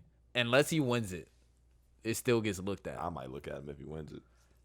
That would be the That's most. cold though. That's ridiculous. It's so ridiculous. That's ridiculous. But like, there's no way some of those guys in the locker room are going, we're winning in spite of you. Like, we're winning in spite of you. That still ain't love. Like, I'm not trying to coach for an organization that fires their coach after he wins the finals. respect, and they won't. But like, I would look at it like, hey man, if I don't fire him, I would at least look at him like, hey man, I need you to bring in some different assistants. Like, you need to bring in somebody that's gonna actually challenge you, make you change your philosophy. Like, you gotta do something different because you got by on the skin of your teeth, literally. And everything with Budenholzer has just been so questionable. Like, even the first game with Atlanta, like, they had Atlanta up. They were up by like 13 on Atlanta at one point. Mm-hmm. And then he subs Jeff Teague into the game, Psychological warfare. who hasn't who hasn't played a minute in like a month and a half. And you're like, hey, I have Drew Holiday on the floor too. Let's let Jeff Teague guard Trae Young. And Trae Young just floater, 3. All of a sudden, it's a 1-point game. And it's like, I feel like he's shaving points. Like, honestly, it feels like he shaves points. Like, they were in complete control of the game. And then he's just like, Jeff Teague, here you go. Bobby Portis and Bryn Forbes, 2 guys who are now playing very well for Atlanta, couldn't get on the floor against Brooklyn.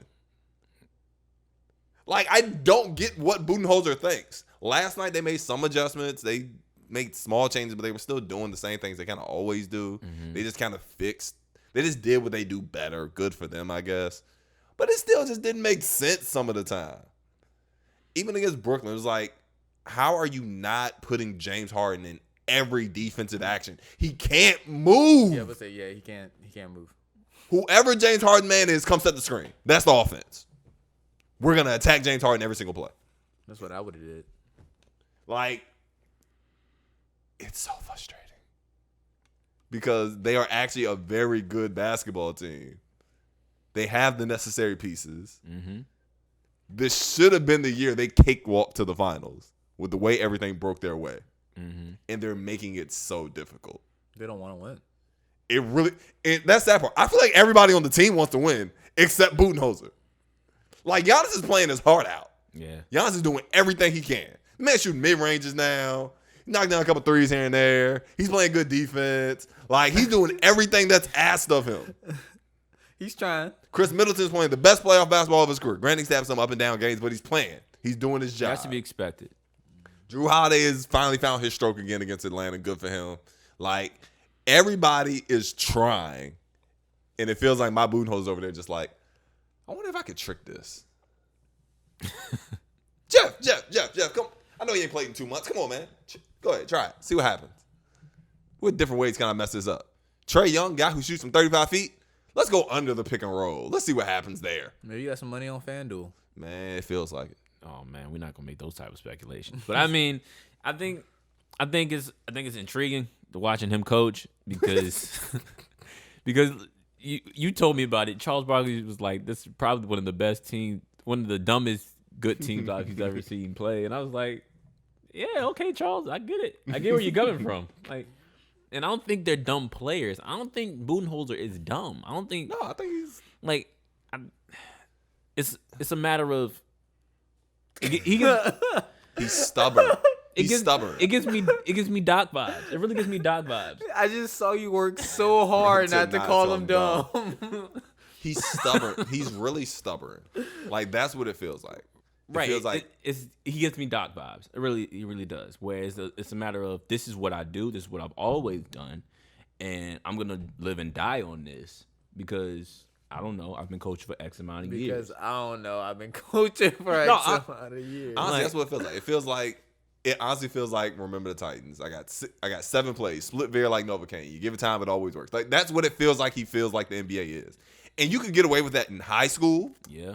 You could probably get away with it in college to an extent, Depending on what conference you play. depending on what conference you're playing in.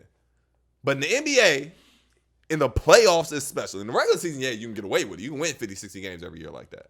But in the playoffs, there are adjustments game to game. Good coaches make adjustments. They say, oh, you did that, I'll do this. It's a chess game. And Nate's been exposing a lot of people all playoffs long. Exactly. And that's why I'm like, and that's why you were like, is Atlanta going to series? I'm like, it wouldn't shock me because I know Nate's going to make an adjustment in game 3, and I don't know if Budenholzer will in game 4. Right. I think, and the thing is about Atlanta too, yes, they're young. And I looked at that game, I said, Atlanta just looks young this game. Yeah. They look a But little. the point guard looked young. Yeah, they look young this game. Trey couldn't get the spacing he wanted. Like I said, they took away some of the space. His pace, he looked like this was one game where he looked like he let the speed We of the game expected a get game to like him. this And I to did. happen. I I did at some expected it to point. be game 1. Like Milwaukee has Like- the type of defensive players to do that to Trey. Right, So to it's not speed 'em up, surprising. to Like, that's speed what they're 'em up, supposed to get to him do. take some shots and make some and try to like overthink some decisions. The team's long enough to play the passing lanes. We got Pat Connaughton on the floor. You got Middleton on the floor. You got Giannis on the floor. You got Bobby Portis on the floor. PJ, like Drew, there's and- enough hands to kind of make him overthink. So I'm like, okay, cool. This game was due to happen. But at no point did I look at Atlanta in that moment and thought they were defeated. Like, even if Trey only scored 16 with 9 turnovers, I'm like, Nate McMillan's going to talk to him. He's going to show him what happened. And his confidence is unwavering. Red Velvet, all of them. No, Red Velvet. Their confidence unwavering. They're going to be back at it next game. Especially in Atlanta. So the energy going to be different. Yep. And they're going to be ready to go. Is Pat Connaughton going to knock down shots the way he did in game 2? Yeah, maybe. We'll see. Maybe. Is Bobby Portis going to knock down shots the way he did? The energy might be there, but is he going to shoot the way he shot? We don't know. We don't. Like, so this is still up in the air to me. And so I like it. I like what I've seen, at least from Atlanta, even after the loss. I'm like, they're gonna be okay. And I trust Nick McMillan to keep doing what he's been doing. That's exposing everybody's coaching failures. Like he keeps attacking all of them. Anybody who's stuck in their ways, he shows us you can do that if you want to. What my man saying, Moneyball, adapt or die. Right. That's where it feels like in these conference. Tom Thibodeau and Doc. Wow. Tom. Coach of the I year. just realized what just happened there. You went through Tom Thibodeau and Doc Rivers. Yeah. 2 coaches who have literally been blasted their entire careers for not being able to adapt. Oh my gosh. And now Budenholzer. Poetic. Wow. Only thing that would make it a little bit better is if Nate was like 15 years younger. Yeah. That would make it so much better. Just a young black coach just be like, it's a new game, y'all. This ain't 1998 no more. All right. Our last thing before we get to our interview with our special guest, y'all will see that very coming soon in a minute. Kevin Durant calls out Scottie Pippen. I'm just gonna leave it there. He called out a lot of people. He was talking a lot. I don't know why I see all GQ his did an comments. interview with Scottie. I don't know what was the point of that. He's got a book coming out, don't he? He had the book coming out. They all got books. I need to write a book. Don't we all? You need to finish your book. Don't we all? No, I'm putting him on wax. I want him to finish it. But Scottie Pippen had some comments for KD, and I guess it was in terms of has he surpassed LeBron James or not. And his comments read as such: KD can score better than LeBron, probably always have been able to, but has he surpassed LeBron? Nah. He tried to beat the Milwaukee Bucks instead of utilizing his team. Utilizing his team. You see what I'm saying? LeBron James would have figured out how to beat them, and he would have been exhausted, and he may not have taken the last shot. But LeBron ain't KD, and KD ain't LeBron. KD's a shooter and a scorer. but he doesn't have what LeBron has. I just remember KD's response, and that's why I geek so much. So, KD responds, says such on Twitter after he saw these comments. He says, didn't the great Scottie Pippen refuse to go in the game for the last second shot because he was in his feelings? His coach drew up a play for a better shooter? Question mark, question mark. So, these are the comments. This is the little tit for tat back and forth. And of course, it always comes down to KD versus LeBron, LeBron versus KD. And then I think Scottie says something else where LeBron has won a ring without any help.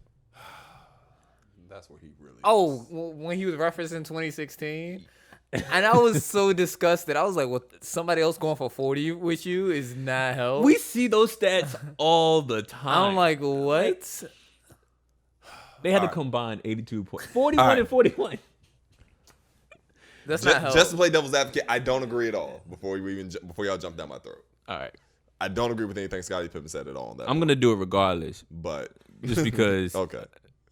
But just to play devil's advocate, I got what Scottie was trying to say from a standpoint of Kyrie Irving is not in the same conversation as a Dwayne Wade, Scottie Pippen, Kareem, or whatever the case may be. He's not one of those. He is not a top 50 player, MVP caliber, defensive player of the year candidate. He's not that.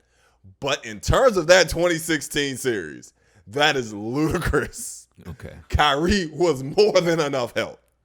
I mean, people are still forgetting, like, Kyrie has accolades. He's an all-star.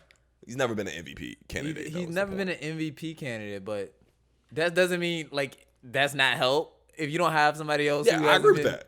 Yeah, that's ridiculous. But I think that's how that's Scottie. all-time help right there. That's what Scottie views it. He's like, oh, he looks at it like you didn't have a Dwayne Wade or a Shaq or a Kobe or AD or whatever case may be. If you didn't have a top 5 player in the world, you didn't have help. I guess that's got to be his logic. That's stupid. That makes no sense. It's stupid.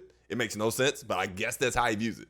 I'm just playing devil's advocate. It's a ridiculous statement all the way around. And when did Kevin Love just become a bag of chips? When he got to Cleveland, Like, why did we do my man's like that? when he started playing with LeBron. Exactly when it started happening. I hate the way this took a turn. He could have had this conversation. Who?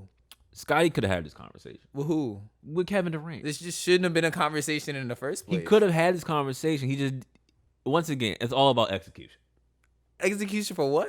poor execution. You randomly hating? There is no conversation for you randomly hating. He's hating. It's big hate. It's nasty. Like, I wouldn't say this. Scottie really went in on everybody in this interview. No, he went off. He went off on Chuck. He went off on everybody. Yeah, he went off on everybody. Like, he had time. He's still sick about the Last Dance jokes. I think that's part of it. He is That's sick about the serious. Last Dance That's show. definitely That's part of it. serious. And I think some of these comments were made not only to service LeBron, but also service him versus Michael Jordan, or kind of service LeBron versus Michael Jordan. He still got some beef with Jordan. Yeah, clearly. It's like, it's evident beef Clear. with Jordan, and he's big Bron fan now. he's a big Bron. He's been doing it for a good minute, where he's kind of been ignoring the fact that Jordan is the best player in the world, and he's going off this sense of, well, Jordan had me. I'm that great. Jordan had me. Like, Tamon scoff. and Scottie's great. Like, Scottie's a Scottie's baller. an Like, amazing ball. Scottie's Scottie was an amazing Yeah. ball player. I'm not trying to front on Scottie, but Michael Jordan. right. it clearly wasn't your show. Like, Right. And I think he still takes offense to that. He takes offense to that. And so he said, whoever is coming next, and because LeBron is the closest in the discussion, he says, I just gotta, in order to bolster where I stand in history. He's where gonna I stand hate. in He's gonna legacy, tear down Jordan by bringing up Bron, by big upping Bron. And everybody around Bron. and everybody around Bron. Yeah. They just getting shots. Yeah. I gotta big up Bron by tearing down everybody Everybody around him. That way I can tear down Jordan Isn't that the normal to LeBron build argument? myself up. That boy playing Isn't chess. that the normal LeBron That argument? boy is playing chess. It's nasty though. It's nasty. Yeah, Scottie, that ain't it. And so, like I said, I don't like the comments. I think it's funny. I think it's funny that he did it because this is him, and it's always been him low key. Like it's always been his bag, just to kind of like throw certain guys under the bus in order to prove his own case about himself. I think he's very unsure about himself, and I think it has a lot to do with what KD already responded to and how he responded. He said, "Yo, your own coach didn't trust you to hit the shot. You ain't built like me." Scottie wasn't built like KD. Like he won't. you ain't built like me, fam. Like we not the same. And which leads to another question of, in terms of what we was highlighting, would you rather be, or would you rather have a career? This was so dumb. Would you rather have a career that's KD's career, or would you rather have Scottie's career? I would rather not fight for my money, so you can give me KD. I mean, if we're putting money in it, then yeah, I would definitely prefer KD. With money, If we were just without it, talking- I'll take KD's as well. If we were just taking legacy, Would you rather be the all-time? I'll never would you want rather to be the greatest number 2 ever. Over if you're the greatest number 2 ever, is still not better than that was number not the one. question. The question was KD or Scottie. The Which greatest career would number I rather 2 is have? still not better than that number 1. That's my whole point. Scottie still If is. as good KD as don't win KD. another championship in Brooklyn, most people are not going to consider him. It doesn't matter what most people are gonna do. What are you gonna do, Brian? Yeah, I'm cool with the KD. Some people be cool with KD. I'm cool with KD. I might be cool with the 6 titles and being considered the second best player on the greatest team of all time. Like, I could be considered the greatest player on the greatest team of all time. yeah, maybe. That's how people hyped up that Golden State Warriors team. They didn't win 72 games and the title. I was the It's finals. a debate there. I was the 2-time Finals MVP on that team. That's fair. You weren't. That's fair. Like I said, you got that one. I got 6. You got 2. And most people people say your 2 You don't don't count. got 6. Michael Jordan. You I don't got got 6. 6. Michael You Jordan. don't got No, 6. I got 6. You are part They're of 6. in my trophy case. You are They're part in of my trophy 6. case. You don't have 6. Hey, All right. most people say you don't really have 2. They would say you had to go join the team that beat you. Well, like, let's see what Future say. Let's see what Future say. You want to go that's cold. join the That's join cold. the team that beat That's you? cold. You want to join Ah, the team that that's beat cold. you? We're done. Yeah. Let's go. We're done. Nah, That's sick. I can't believe you did that. Nah, Scottie, you're not gonna keep. I can't defend Scottie's statements at all, but Nah, Scottie's statements are ludicrous. they're ridiculous. No, I find so that's the conversation that's popping up now in terms of who would you rather be, player wise. That's so much KD hate. That's ridiculous. It's wild. Like that's the only way you can get to that point. Like, who would you rather be? Like, arguably the greatest number 2 ever, or arguably the greatest NBA talent we've ever seen. That's a wild, like, if you pick Scottie, you're hating. Like, if you, I don't know when somebody's like, you know what? Yeah, I'd rather be Scottie Pippen. I ain't never picked Luigi, yo. I ain't never picked Luigi. Right. If I had a chance to get the red controller, I'd rather be Toad, Yoshi. I didn't pick Luigi. I mean, it's crazy. It's crazy. So, shout out to Kevin Durant. Shout out to Scottie in his book. Oh yeah, shout out to Kevin Durant because he used.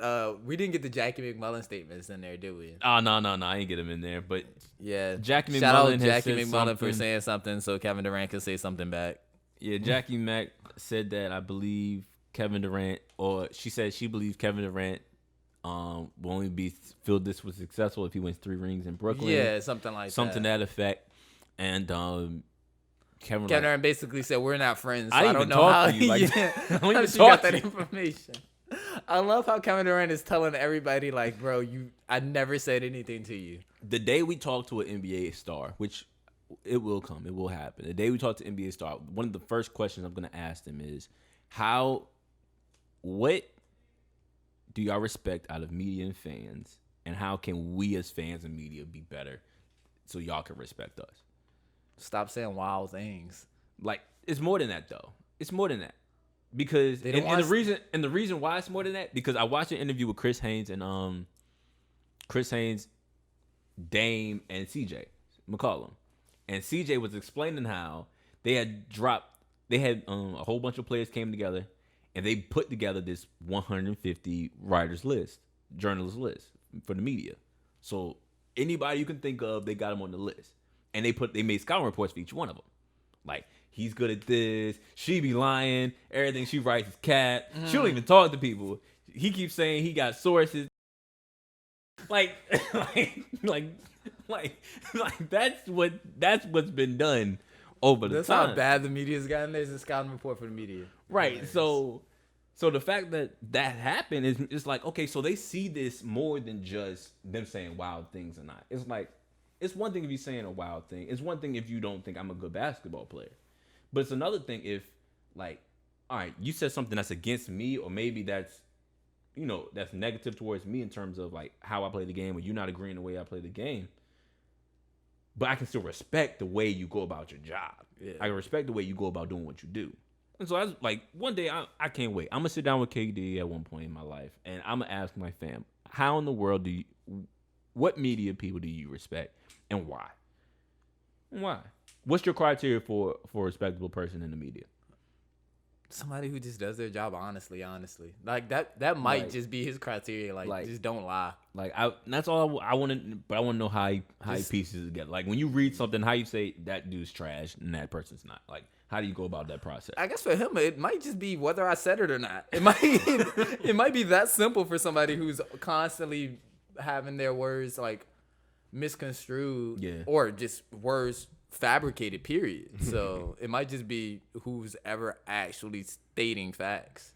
Yeah, we'll see. One day. Shout outs to the Oh, no. USA men's Go ahead. You got it. Olympic team selections. You beat me to it.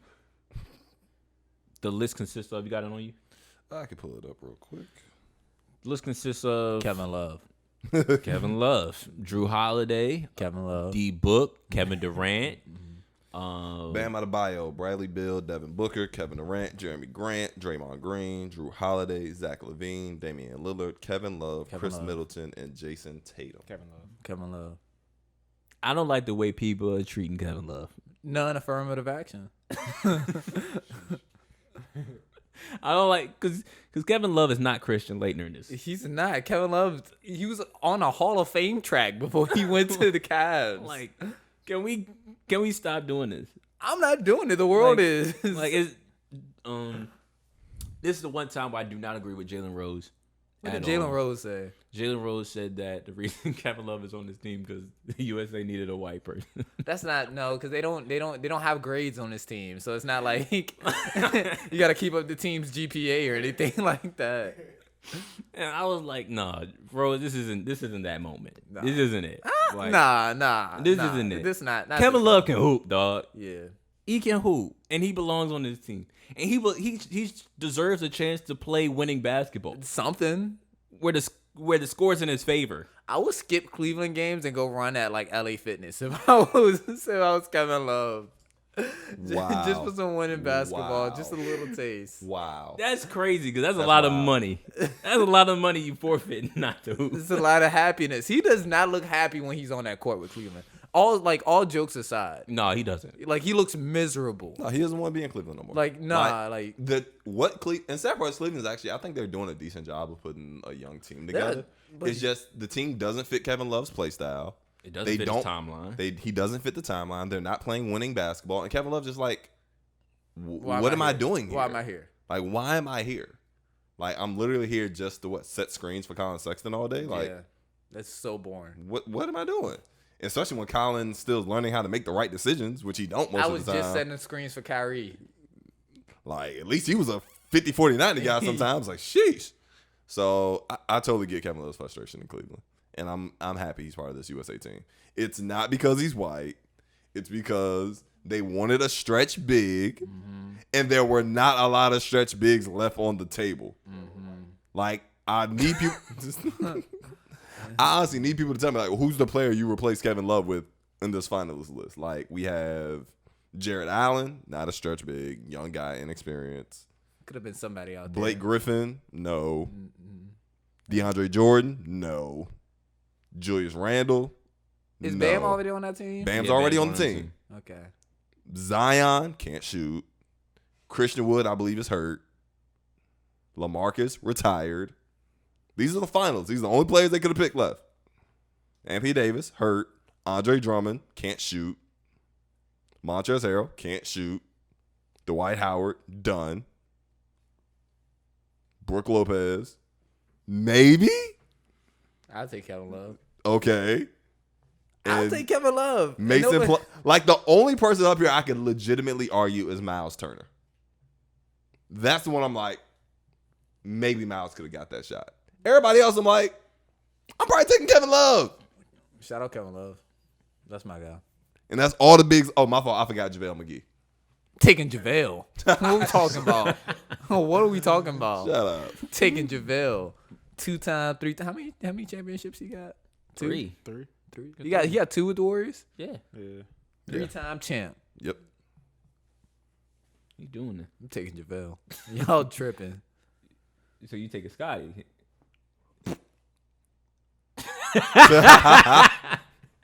Hey, yo.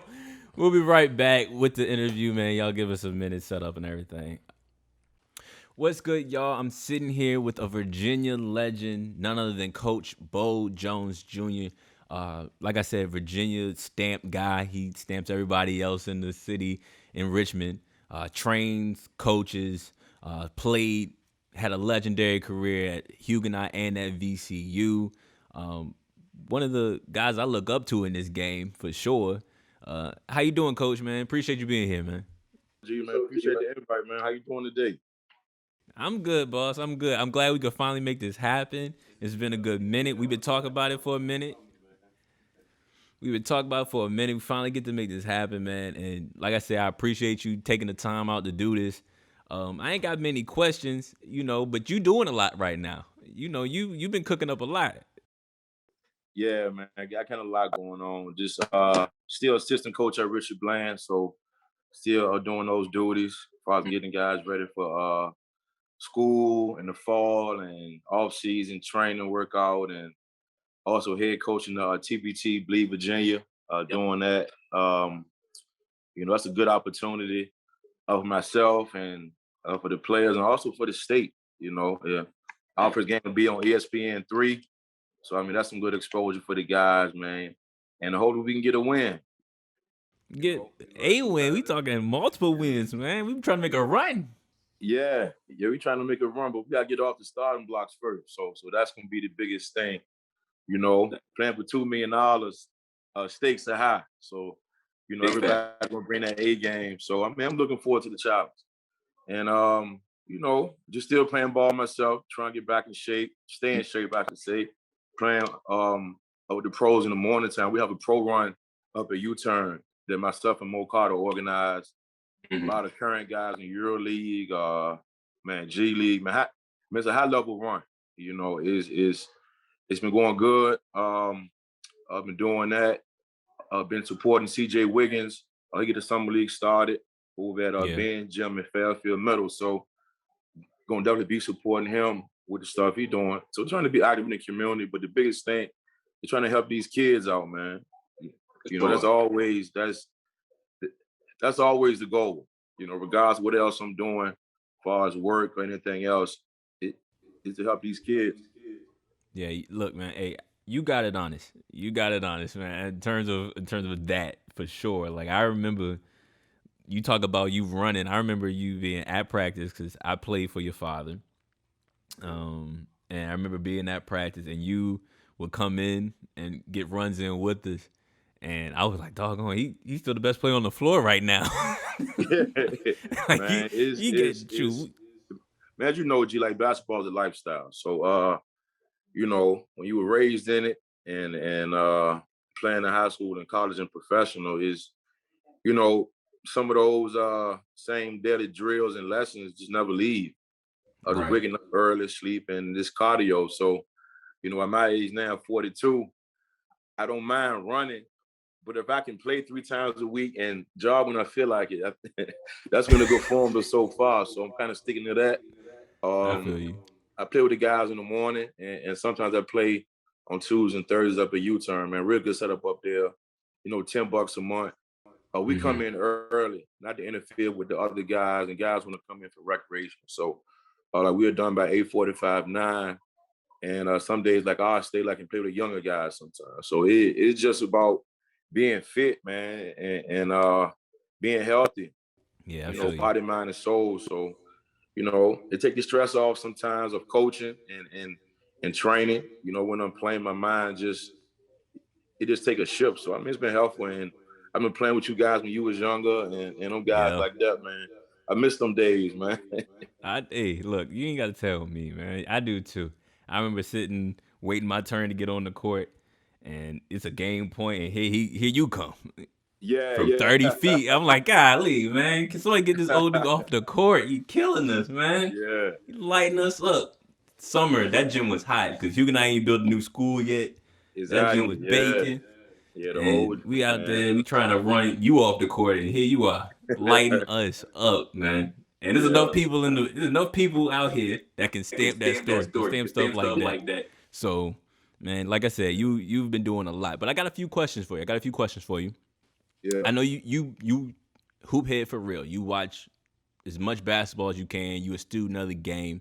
Yeah. What's been something that you have been intrigued and interested by happening within the playoffs? Just so many injuries, and just seeing guys adjust and seeing teams and coaches adjust. Watching the Clippers the other day, Chris Paul first game back, Kawhi still out, and I think Chris Paul kind of pulled from what they had going a little bit. Sometimes that happens. Sometimes less is more. If you watch the way the Suns played game 1 and 2, they played with different pace. It was different pace, and they added Chris Paul. Not saying he playing bad, but just that chemistry wasn't there on game 3, and I think the Clippers capitalized on that. And just watching Tyronn Lue adjust his rotation, being that Kawhi's out. So I mean, just the adjustments of it. Even the Brooklyn series with Kyrie going down and Harden, it just changed the dynamics of it. But it was also a good thing, because people kept saying, "What can KD do without having help?" I mean, he showed it, and the triple double and the way he played. I mean, just imagine if he did that. I mean, if you're on the team every day and had to do that. I mean, he could that. That's a norm for him. But leaving OKC, going to Golden State, a lot of fans haven't let that go. And me being an older guy, like I don't want to sound like an old grumpy guy, but that was foreign to us. You almost beating Golden State, had them up 3-1, if I'm not mistaken, and Golden State walked it down, and he leaving and going to Golden State. So, I understand it. It's the new age, new era, but just deep in my soul, It ain't sitting right. It's still not sitting right. That's like me losing the Old Dominion and say, man, you know what? I'm gonna go transfer with them guys. That's not It's something I not would do. sitting right with you still to this day. Not saying what he did was wrong, because he did what was best for him, and that's his right. But playoffs been pretty good, so I'm looking forward to the game tonight. Seeing Luka do his thing, seeing Payne the other night on game 2, I think, at about 24, 26, and seeing Trey Ice develop. I mean, man, he's been taking off. I mean, but that just go to show that he's been putting in the work, and that's one of the things that basketball does teach you, that the results don't always come right away. A lot of what you're seeing now, probably in his workouts and training, he's done it so many times, and now it's all coming together. I know he didn't play good on game 3, with the 7-8 turnovers he had, but I mean, what you're seeing now is just a lot of gym work and putting the time in. So I mean, I'm looking forward to the game tonight. All the games been interesting. I just watching the coaches' moves and the players. So I mean, I've been intrigued by it a lot.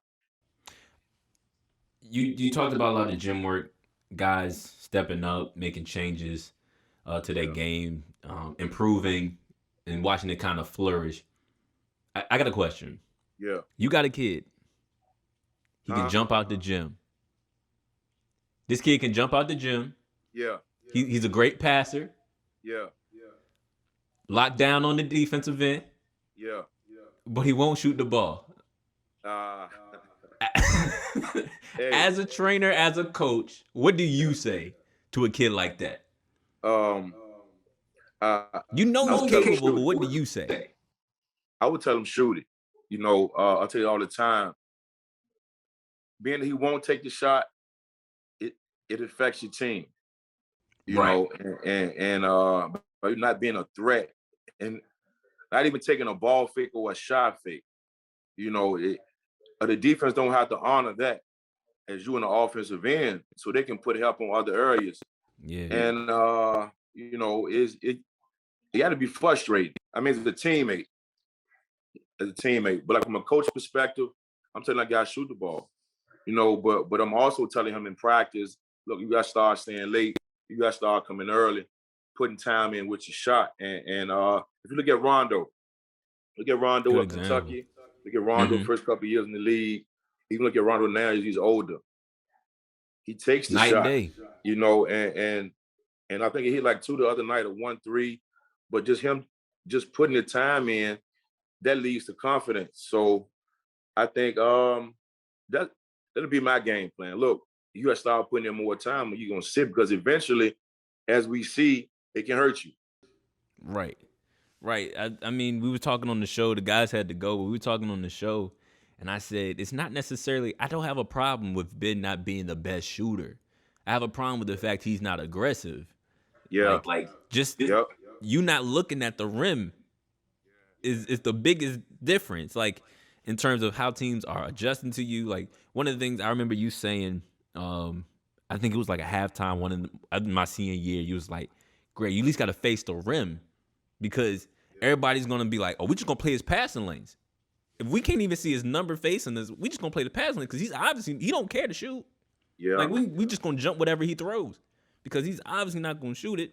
And so that's essentially been what Ben Simmons is. And to be 6'10", to be that athletic, to be so good at every other area of the game, Yeah. but not be aggressive to even go out and say, "I'm gonna go get 2 points off a dunk." Hurts immensely. So yeah, I always wanted to know what you would say, how you would react to a kid that struggled with that, thought process, or maybe it's a mental thing, like how Yeah. you go I about. think it's more mental with Ben than anything. I mean, he's in the league, so I mean, he gets some of the top-notch coaching. But there's a video out that I watched, Ben pregame, and Ben with Sam Cassell, and I mean, he was taking the laziest shots, one leg shot. I'm gonna send it to you, and you're gonna be surprised to see this can't be what he was doing before pregame of a playoff game. But I just think he's not taking a shot because of confidence. And like how you said, if you look at Giannis gonna take a three every game. Now, Right. it may not be Air the ball best or not. time, but Air ball or not. hey, listen, he gonna take a three. So that's just him putting in shots in the gym.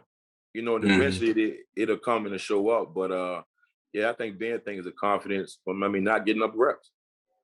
Okay. All right, next question. I've watched you from afar in terms of how you train people. One of the people being Taya Robinson, VCU.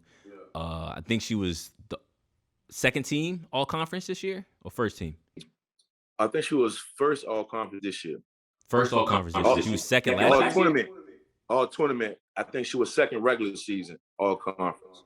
And then she had A10 player of the year. Yeah. She had so many trophies this year, I couldn't even keep up. She's cooking right now. And like I said, I've watched from afar because me and Tay went to the same high school. We both went to community. Yeah. Then we both came over and played at Huguenot. I think she's about a year or two behind me. But I've always watched our relationship and how y'all kind of just kept, I guess, grinding it out together in terms of training, in terms of working on, her game and all that in the third.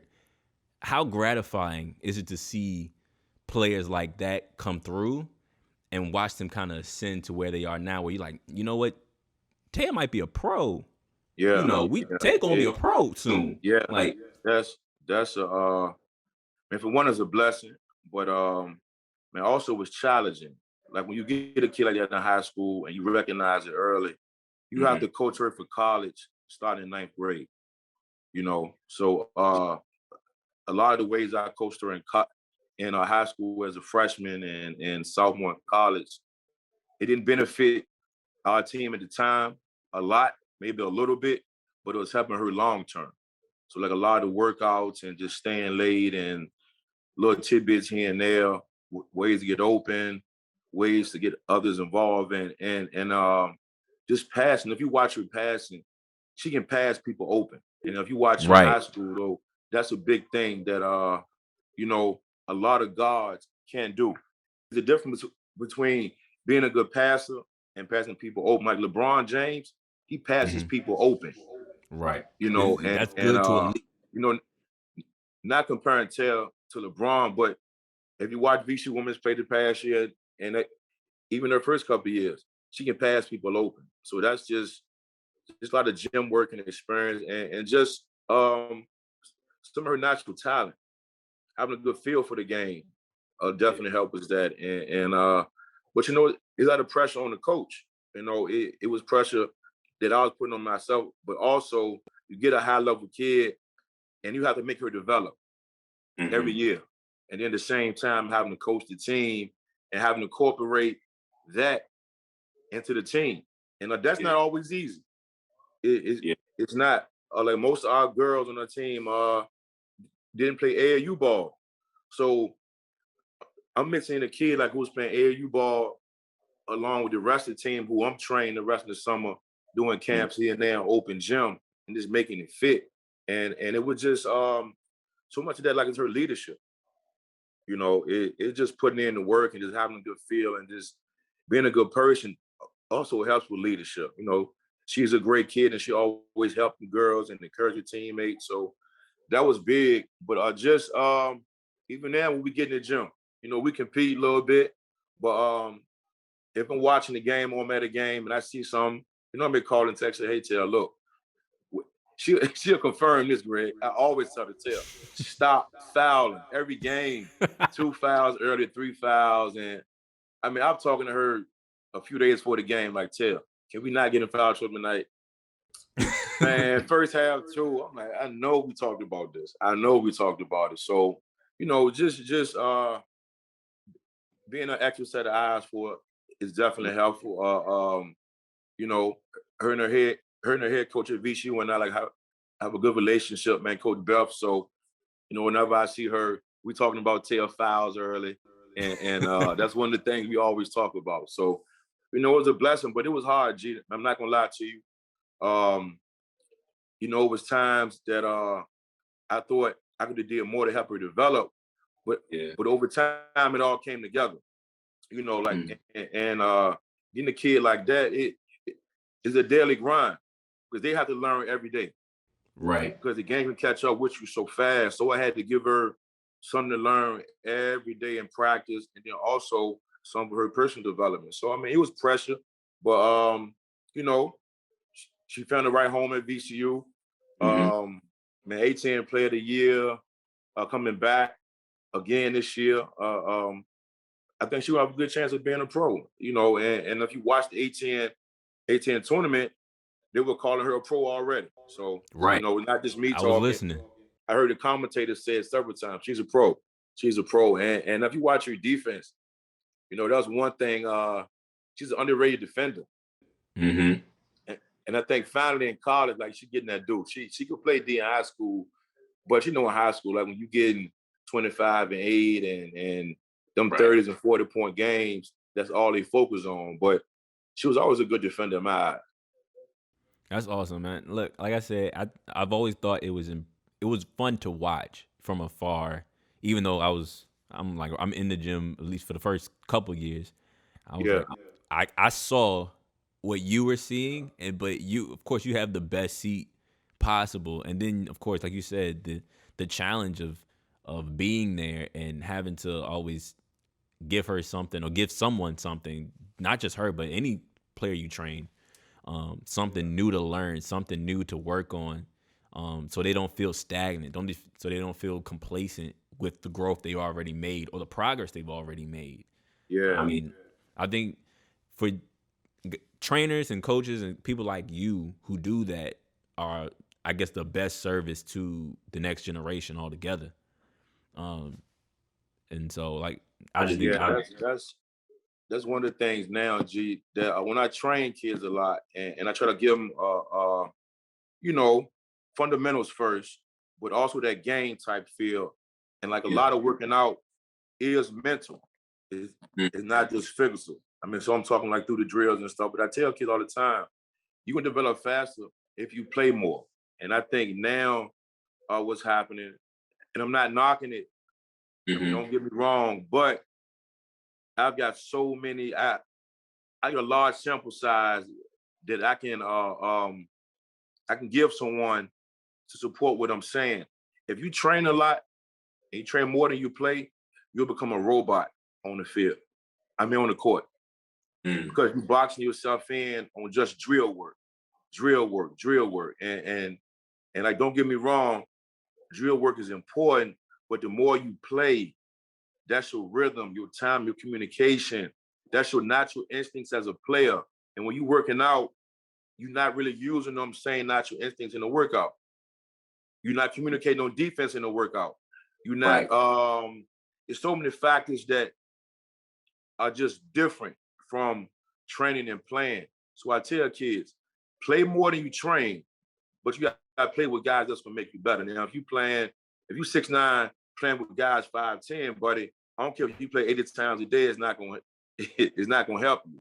So I tell guys, I tell high school kids this, find some college runs. Then they're gonna tell you no, it may tell you wait, but you gotta find your way into them runs.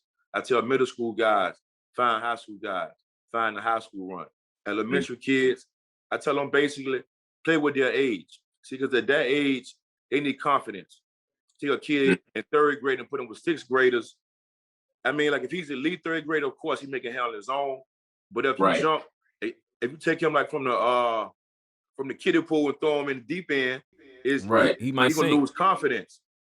So I think at that age it differs. But for the college pro guys in high school, look, man, play more than you train. If you're playing 5 times a week, you're gonna train maybe 3 or 4. And they some guys playing 7 days a week and train 7 days a week. But Yeah. you're just having that good balance so that you don't get boxed in like and become a robot on the court if you train a whole lot.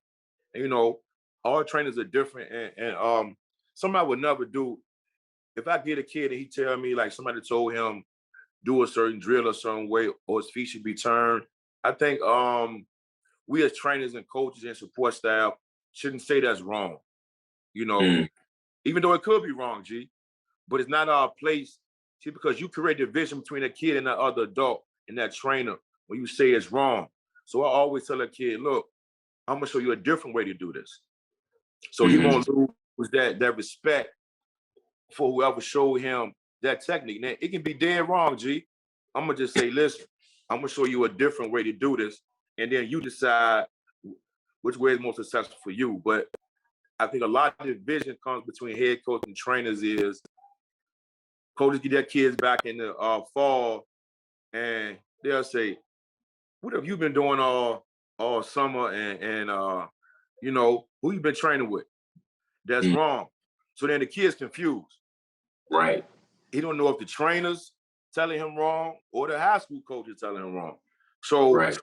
when you add that confusion into that, and it's hard for the kids to decipher which way to go for help and support. Yeah, you're right. And you just said coaches and trainers. I mean, you could go coaches, high school coaches, AU coaches, Yes, trainers, and then the parents behind them. Like you got all yes, these people giving you multiple voices on how you're supposed to be playing this game, yeah, and everybody's telling you the other one is wrong. You get yeah. out on the court, you second guessing everything you doing. Hey, G, man, you nailed it. And you watch a lot of basketball. A lot of times, if you watch the high school game, Yep. you can see that in kids. Mhm. They get in them lights and them settings, and they can't trust their training. And if you ask a lot of girls that I coach, that's something we always preach. Trust our training because what we doing is gonna help. It's real. And like a lot of times, kids can be talented, but if they aren't trusting who's guiding them, man, say, man, I'm done with this, man. Man, I got to train and work out, but I don't know if Coach A saying the right way or Coach B saying the right way. It, Yep. Yep, it definitely affects them in a negative way. But I do tell parents this, and parents always laugh. I say, ma'am, if your car riding funny, or so like if your car riding funny, making a noise, are you gonna call the mechanic or the plumber? And they think, so coach, I'm calling the mechanic. And I say the same thing applies with basketball and training. Right. You know, you're not gonna call the painter who's been painting for 30 years and that's his occupation, as opposed to going somebody that's played the game and been experienced at shooting the ball and the proper technique. So a lot of times people want to help, and that's a good thing. I mean, don't get that twisted. But at the same time, if that's you gotta know your place. You gotta know who you going to who for what. Yeah.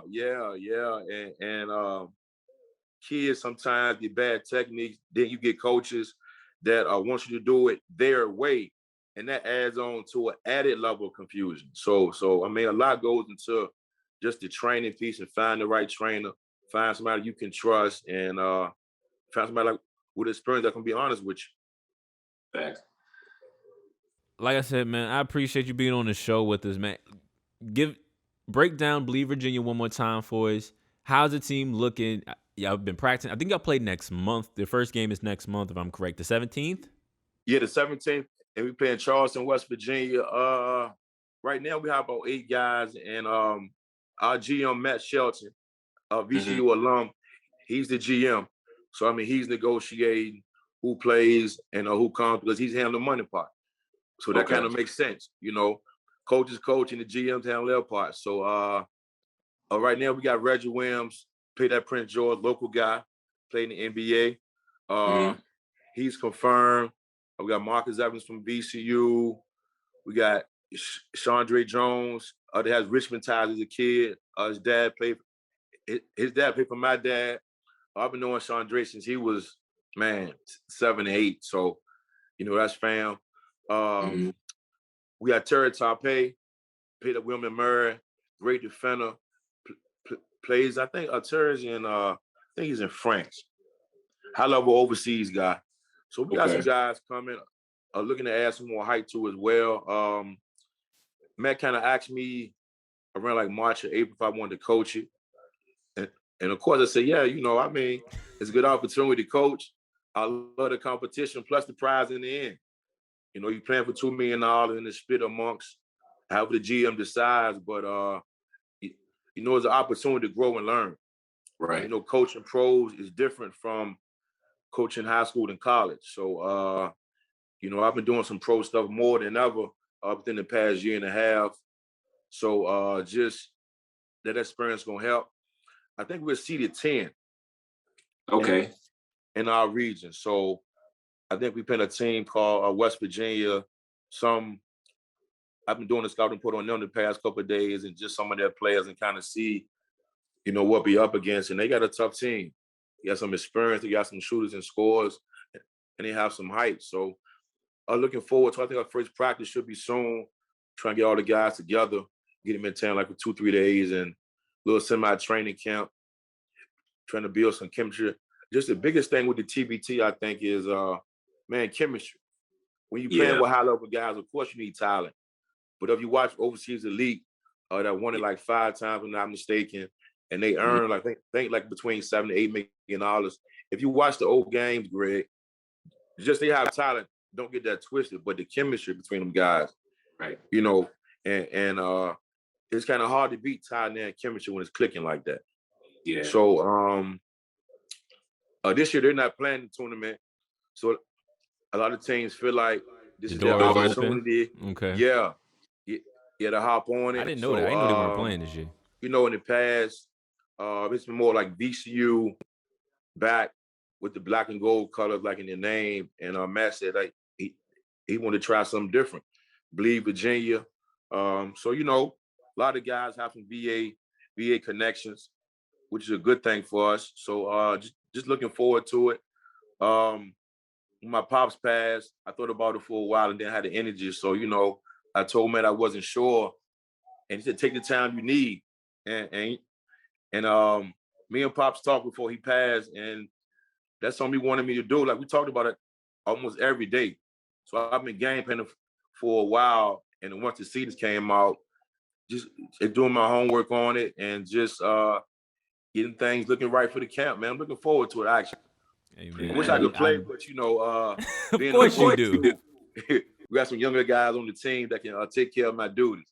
Of course you wish you could play. If you could play and coach, I bet you do it in a heartbeat. Yeah, I'm gonna have my shoes around just in case we short-handed. Look, man, I appreciate you. I appreciate you so much being on the show with me, man.